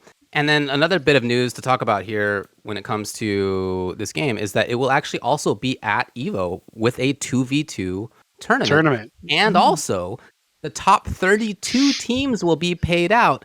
And 100K. Also, 100K prize pool. 100K so in the people pot. are going to have to learn and play it there on the spot and try to win. No. There's a beta going on right now. You can sign up for it. Right. I signed up for it forever ago. I haven't gotten an email, or maybe I did and I didn't notice it or something. But there's also going to be a closed alpha coming. Yeah, up. Closed alpha's coming, and people are going to have a chance. I believe.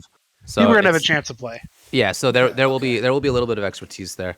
But yeah, I think that's super sick. Like you're totally right that it seems like WB is really big time on board with this. Like they clearly are putting resources behind it, not just in the trailer, but the fact that they have all these great voice actors, Conroy, dude. really make the characters sound good. Yeah, that's awesome. And then even on the esports side of like trying to make this happen, like 2v2 specifically, which is rare, even when it comes to Smash, where there have been 2v2 tournaments forever, it's almost always the case that 1v1 is still like the main. I want to say that I'm glad MultiVersus took on the 2v2, like the first free-to-play 2v2 fighting game of any sort, like focus on that, because I was really worried that Project L was going to be a forced team fighting game. Okay. I was super worried about it. We don't know. It didn't look like it though. It looked like what they showed was one player controlling the assist character.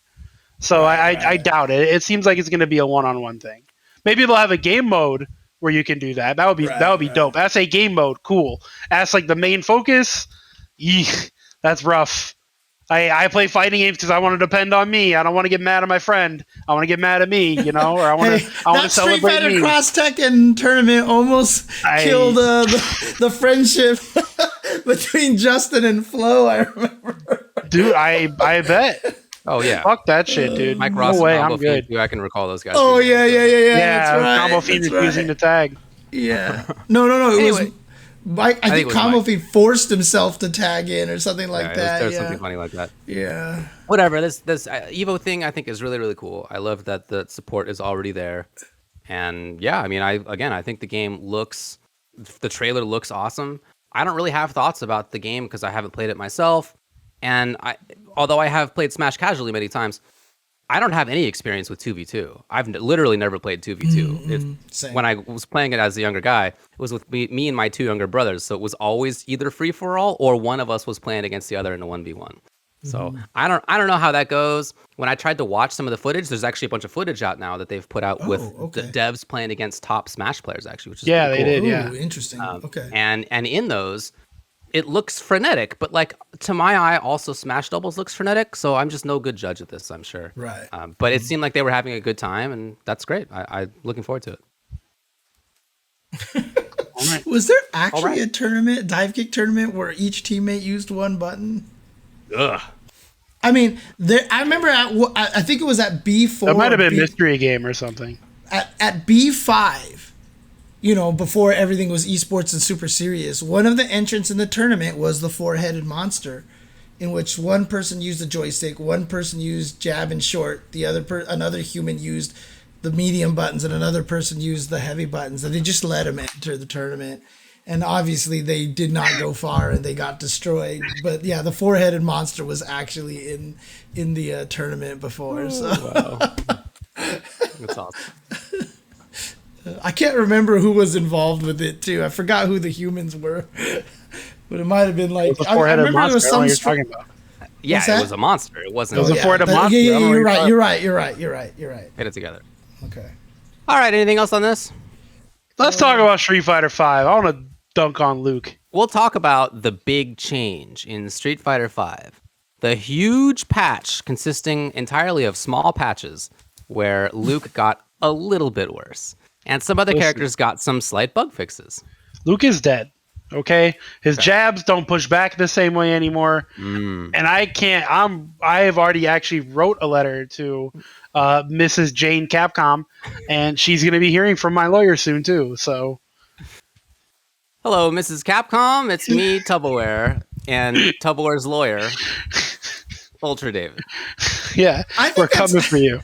I think it's kind of messed up. Jane is really nice, okay? I'm telling you right now, dude. She's always... I've never been a big fan of Jane Capcom myself. Jane has always been nice to me, okay? I'm sorry. She's always... I'll tell you who I like is Marvin Street Fighter. Marvin Street Fighter? Yeah, he's a good one. Marvin Street Fighter's a good guy. He's a good one. I mean, Marvin... He changes. I mean, I swear there was one time he was like really crazy and almost Kusoge, and then another time he was really slow paced, and then another time he just became like this vortex kind of crazy dude. Like he just went spastic, dude. He Marvin Street Fighter changes personality way too many times. I'm sorry. You can never tell what you're going to get with Marvin, but you know that he's put in a lot of work. It's true. It's true. So honestly, very slight changes to Luke. His stand jab and medium kick and crouching medium kick and fireball are all like a little bit worse. I mean, the stand medium kick nerf was pretty significant in a lot of different ways. But again, Luke was that much better than everyone else. Probably was necessary. So he was probably the best character in the game. Yeah, I don't think he was like broken. Like I don't think he was. He was broken. He needs to be nerfed more. But there were a lot of good videos that illustrated some of the things that made him better, and some stuff that you wouldn't think at first until you had someone point it out like in extreme detail that way. I wasn't convinced he was super broken at first. The more I started watching some of those things, like okay, I can see it. Again, he wasn't busted. But I feel like these nerfs were absolutely justified. He definitely needed some of them, and I'm fine with it. So I love it. I think it's awesome. I wish that there had been some announcement about it. Luke is dead. Doesn't really matter. I mean, wait, nerf him more. I don't know what people want anymore. I don't know what people want anymore, man. This is supposed to be the definitive patch, and they're still patching for you because you guys keep going. Luke is too good. Not you two in particular. I'm talking about all the Street Fighter players. Yeah. I mean, I was hoping. The best character in the game is Dawson. Yeah, I may not disagree. I mean, I was hoping that even though it was a definitive patch, that they weren't, that they were still willing to fix anything else that might go wrong. And I'm glad to see that that is what they did, because I was worried that they were going to do definitive patch and then nope, we've pulled everybody out that project. Everyone. We've dismantled the code. God, it's all Street Fighter 6 now. Yeah, they're firing people like that. Jeez. I mean, that's what she does, man, dude. I guess. Yeah. All right. Anything else to say on Luke? I mean, honestly, it's not that big of a deal, but I'm happy that it happened. All right, let's do. He's definitely one of the best characters in the game still. Mailbag? Are we doing the mailbag here? I can do a mailbag. What do you think? We could do it. We can do a mailbag. That's the thing. We can do it. Ramen tonight, I think, is where I'm headed. What's that? Yeah, I was actually thinking the same. You're gonna make ramen? Cool. Yeah, I'm gonna make a ramen. A ramen. Well, a ramen. A ramen. Is that anything like E Honda? Nope. T-Hawk. Not related. J Ramen. J Capcom. Arctic Shota via Twitter asks, a sorcerer has captured you all, and your lives depend on you three making a meal. Each person is responsible for making one dish. What are you making? And are you all doomed from the outset?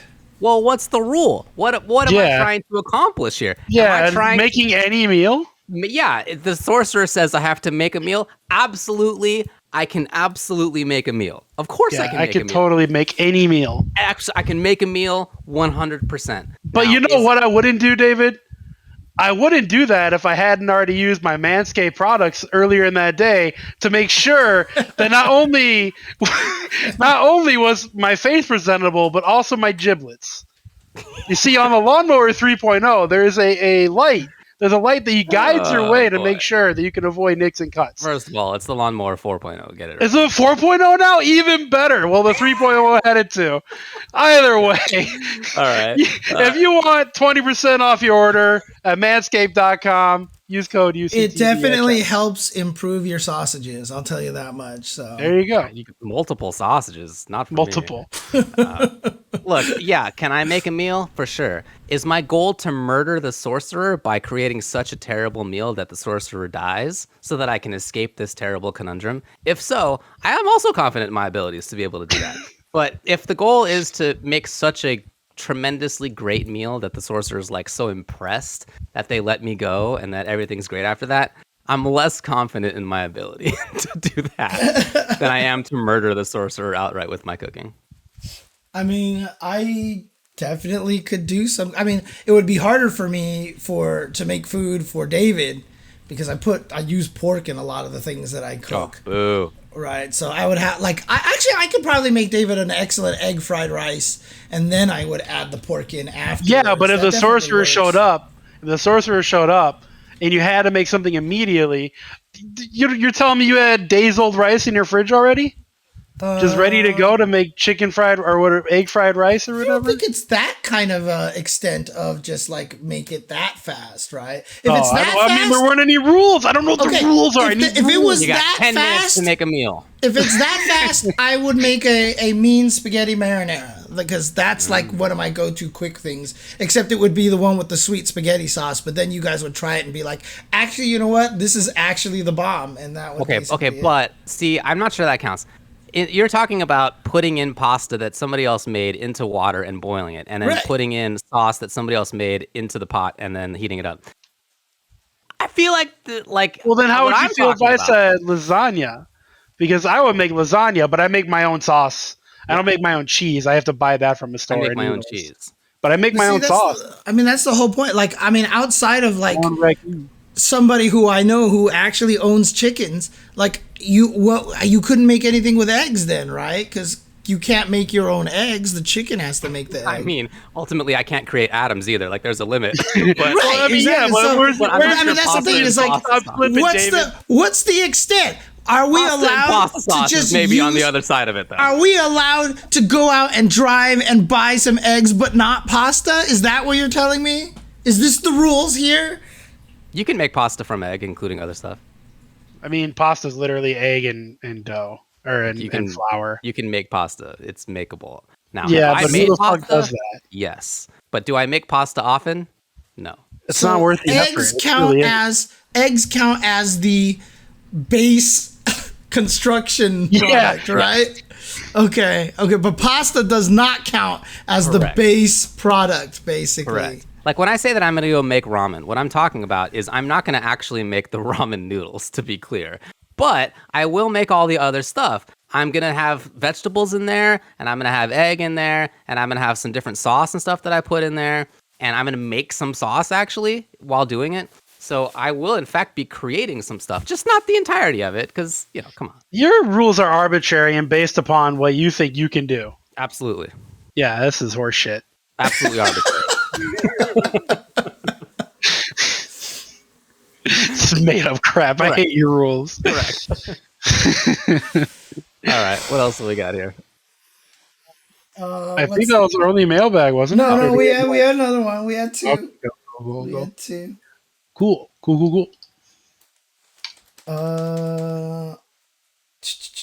What am I trying to do? 7 things at once right now while my cat distracts me.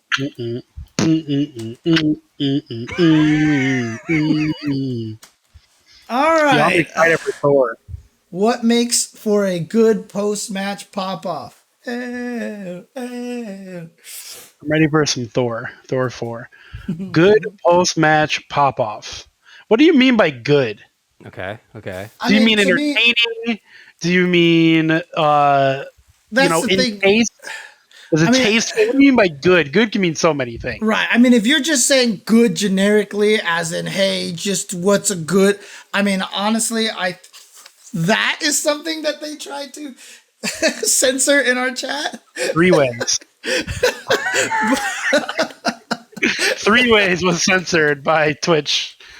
Oh my goodness. But I mean, like, if we're talking like, Sports Center of pop-offs, where like anything can qualify, it just obviously memorable, entertaining, like Tubo was saying, and I think at least not like derogatory, right? You're not digging into somebody, not being hateful. You can definitely be like, you suck, whatever, blah blah blah, but like I mean, for example, that one pop-off in that one, was it league match where everybody was like, oh my God, check out this pop-off. And everybody in the FGC was like, I mean, like, it's got to be something good, right? So there are different bars in different communities for sure.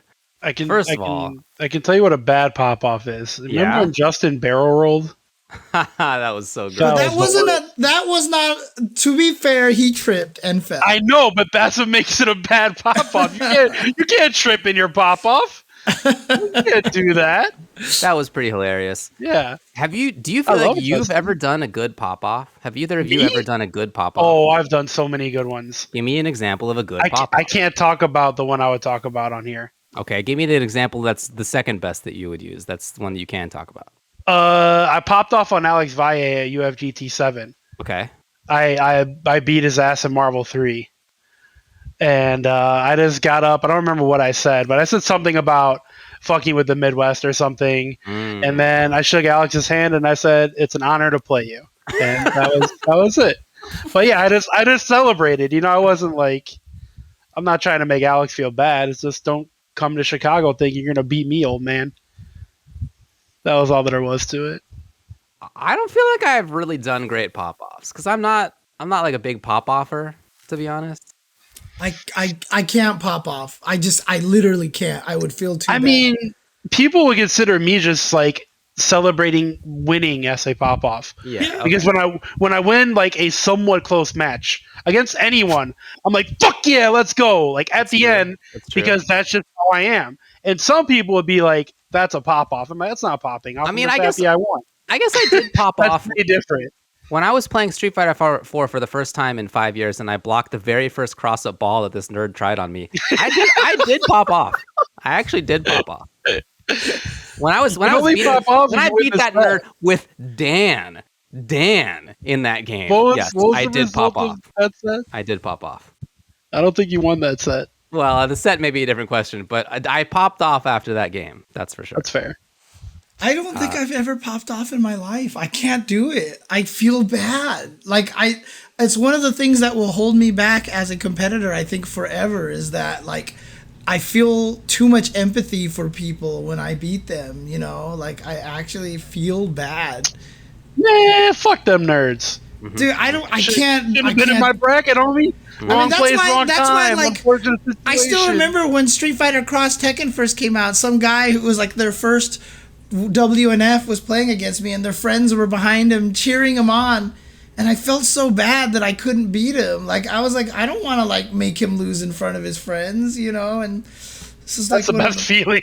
That's the best, dude. feeling. Right? And that's the thing is, this is why I can't be competitive enough. The great thing all you guys came out here to watch him lose. That sucks. Yeah. The great thing about competition in the way that we do it is that it's such a nice little safe space to be a jerk. Like you can section that self off that off so from the rest of yourself. too. It's so it's just close. so easy. Like you're a jerk temporarily. Instantly afterward, you give him the old handshake and you're like, nice match, friendo. Like you're right back to being cool. But during that time, totally societally sanctioned for you to be a big jerk face. And that's I love it. Again, I love it. That is why I cannot have the success that a lot of other people have, because I genuinely just honestly I can't get that into my brain. It's hard. And the chat says, so if he had no friends, you feel better about destroying him, James? Yes. Friendless guy? That's who you want to beat up? He came to that tournament to make friends, has no friends, and then he just I've even said that I had someone popping off for me, and that made me lose, because now I feel like if I disappoint him and then I have more pressure, and it's just like I'm bad with that because like my emotion is I have such a hard time controlling my emotions that like little things can snap me in different directions. That for me the best way to play fighting games is with just someone else. Like the way that I used to play my friend in Guilty Gear, we would play and then we would just sit there in complete silence and play each other for hours and hours until we went to go grab dinner, and then we would yell at each other basically the whole entire time, you know, get mad. Like, I have trouble. That's why I can't fight David, because I know he likes to be a jerk. And, like...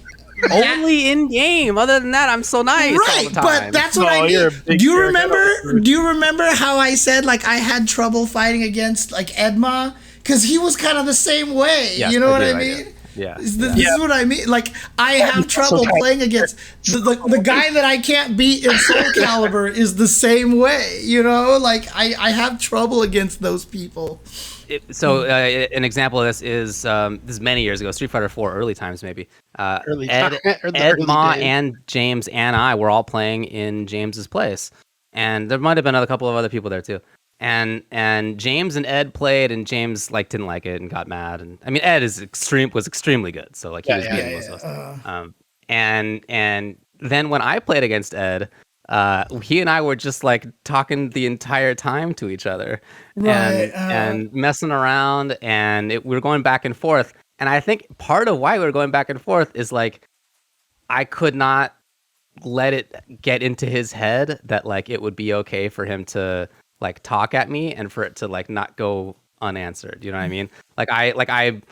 It was important to also respond in person as well as in the game. And if I wasn't doing that, I felt like I wasn't keeping up. Right. So that was definitely, it was a big part of the mindset difference. I could totally see was not just the in-game stuff, but like trying to maintain it outside of that game too. Exactly.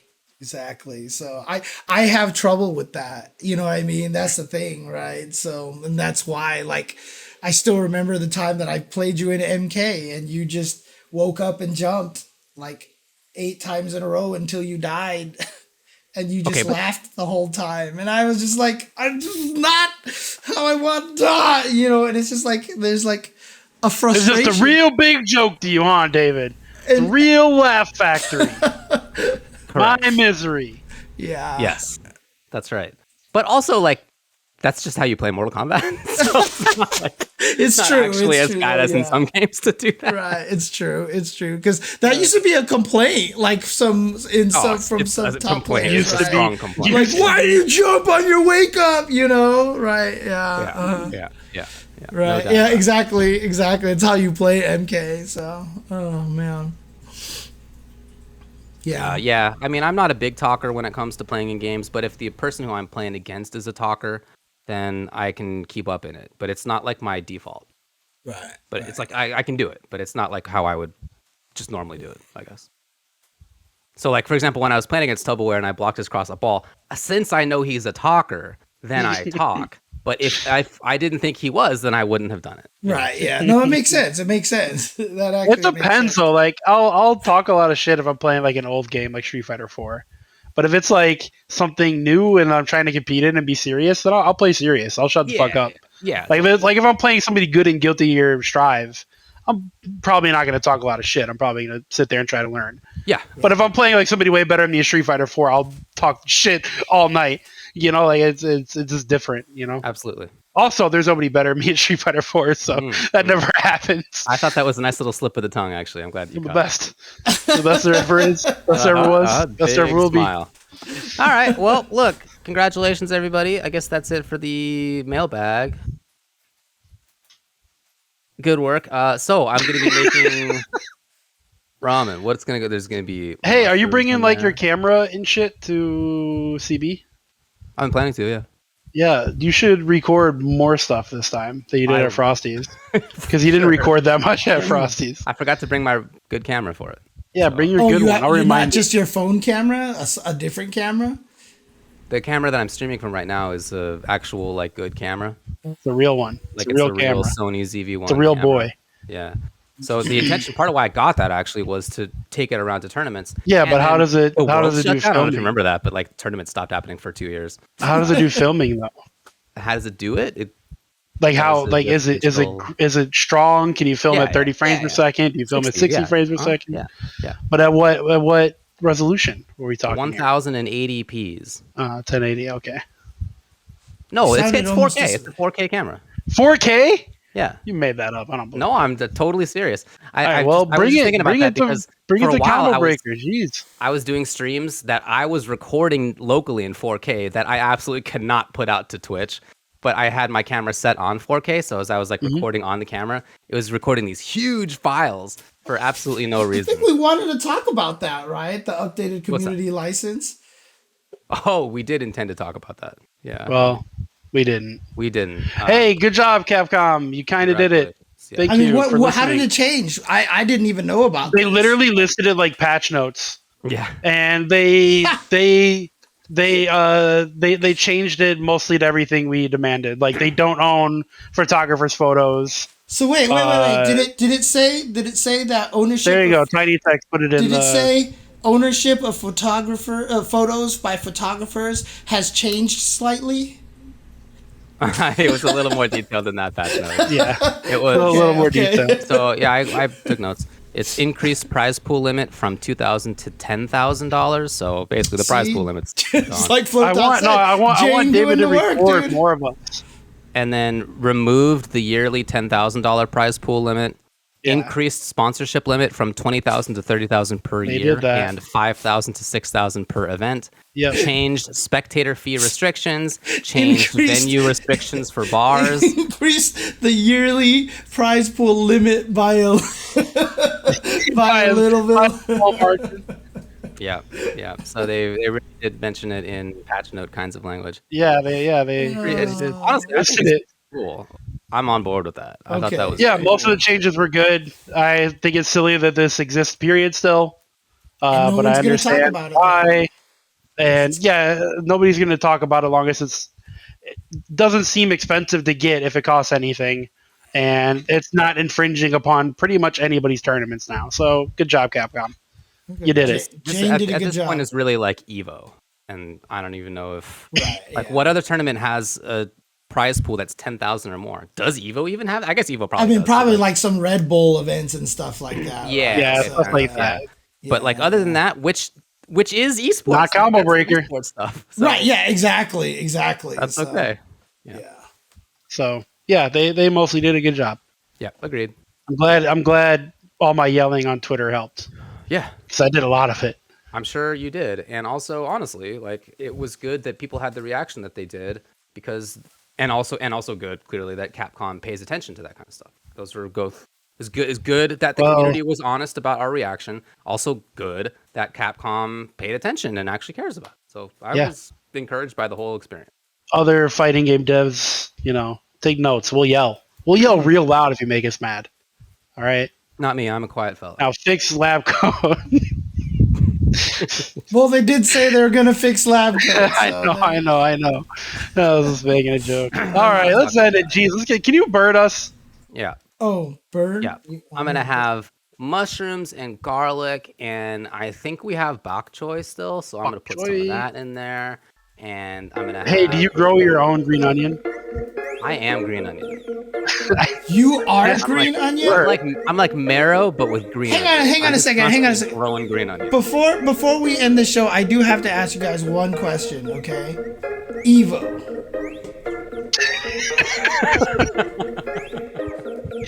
That was a good one. Good work. All right. It's well done. See, when you send in questions to the Ultra Chen Twitter account and they are supposed to be questions, please phrase them in the form of questions. Yeah, we don't know what that means, guys.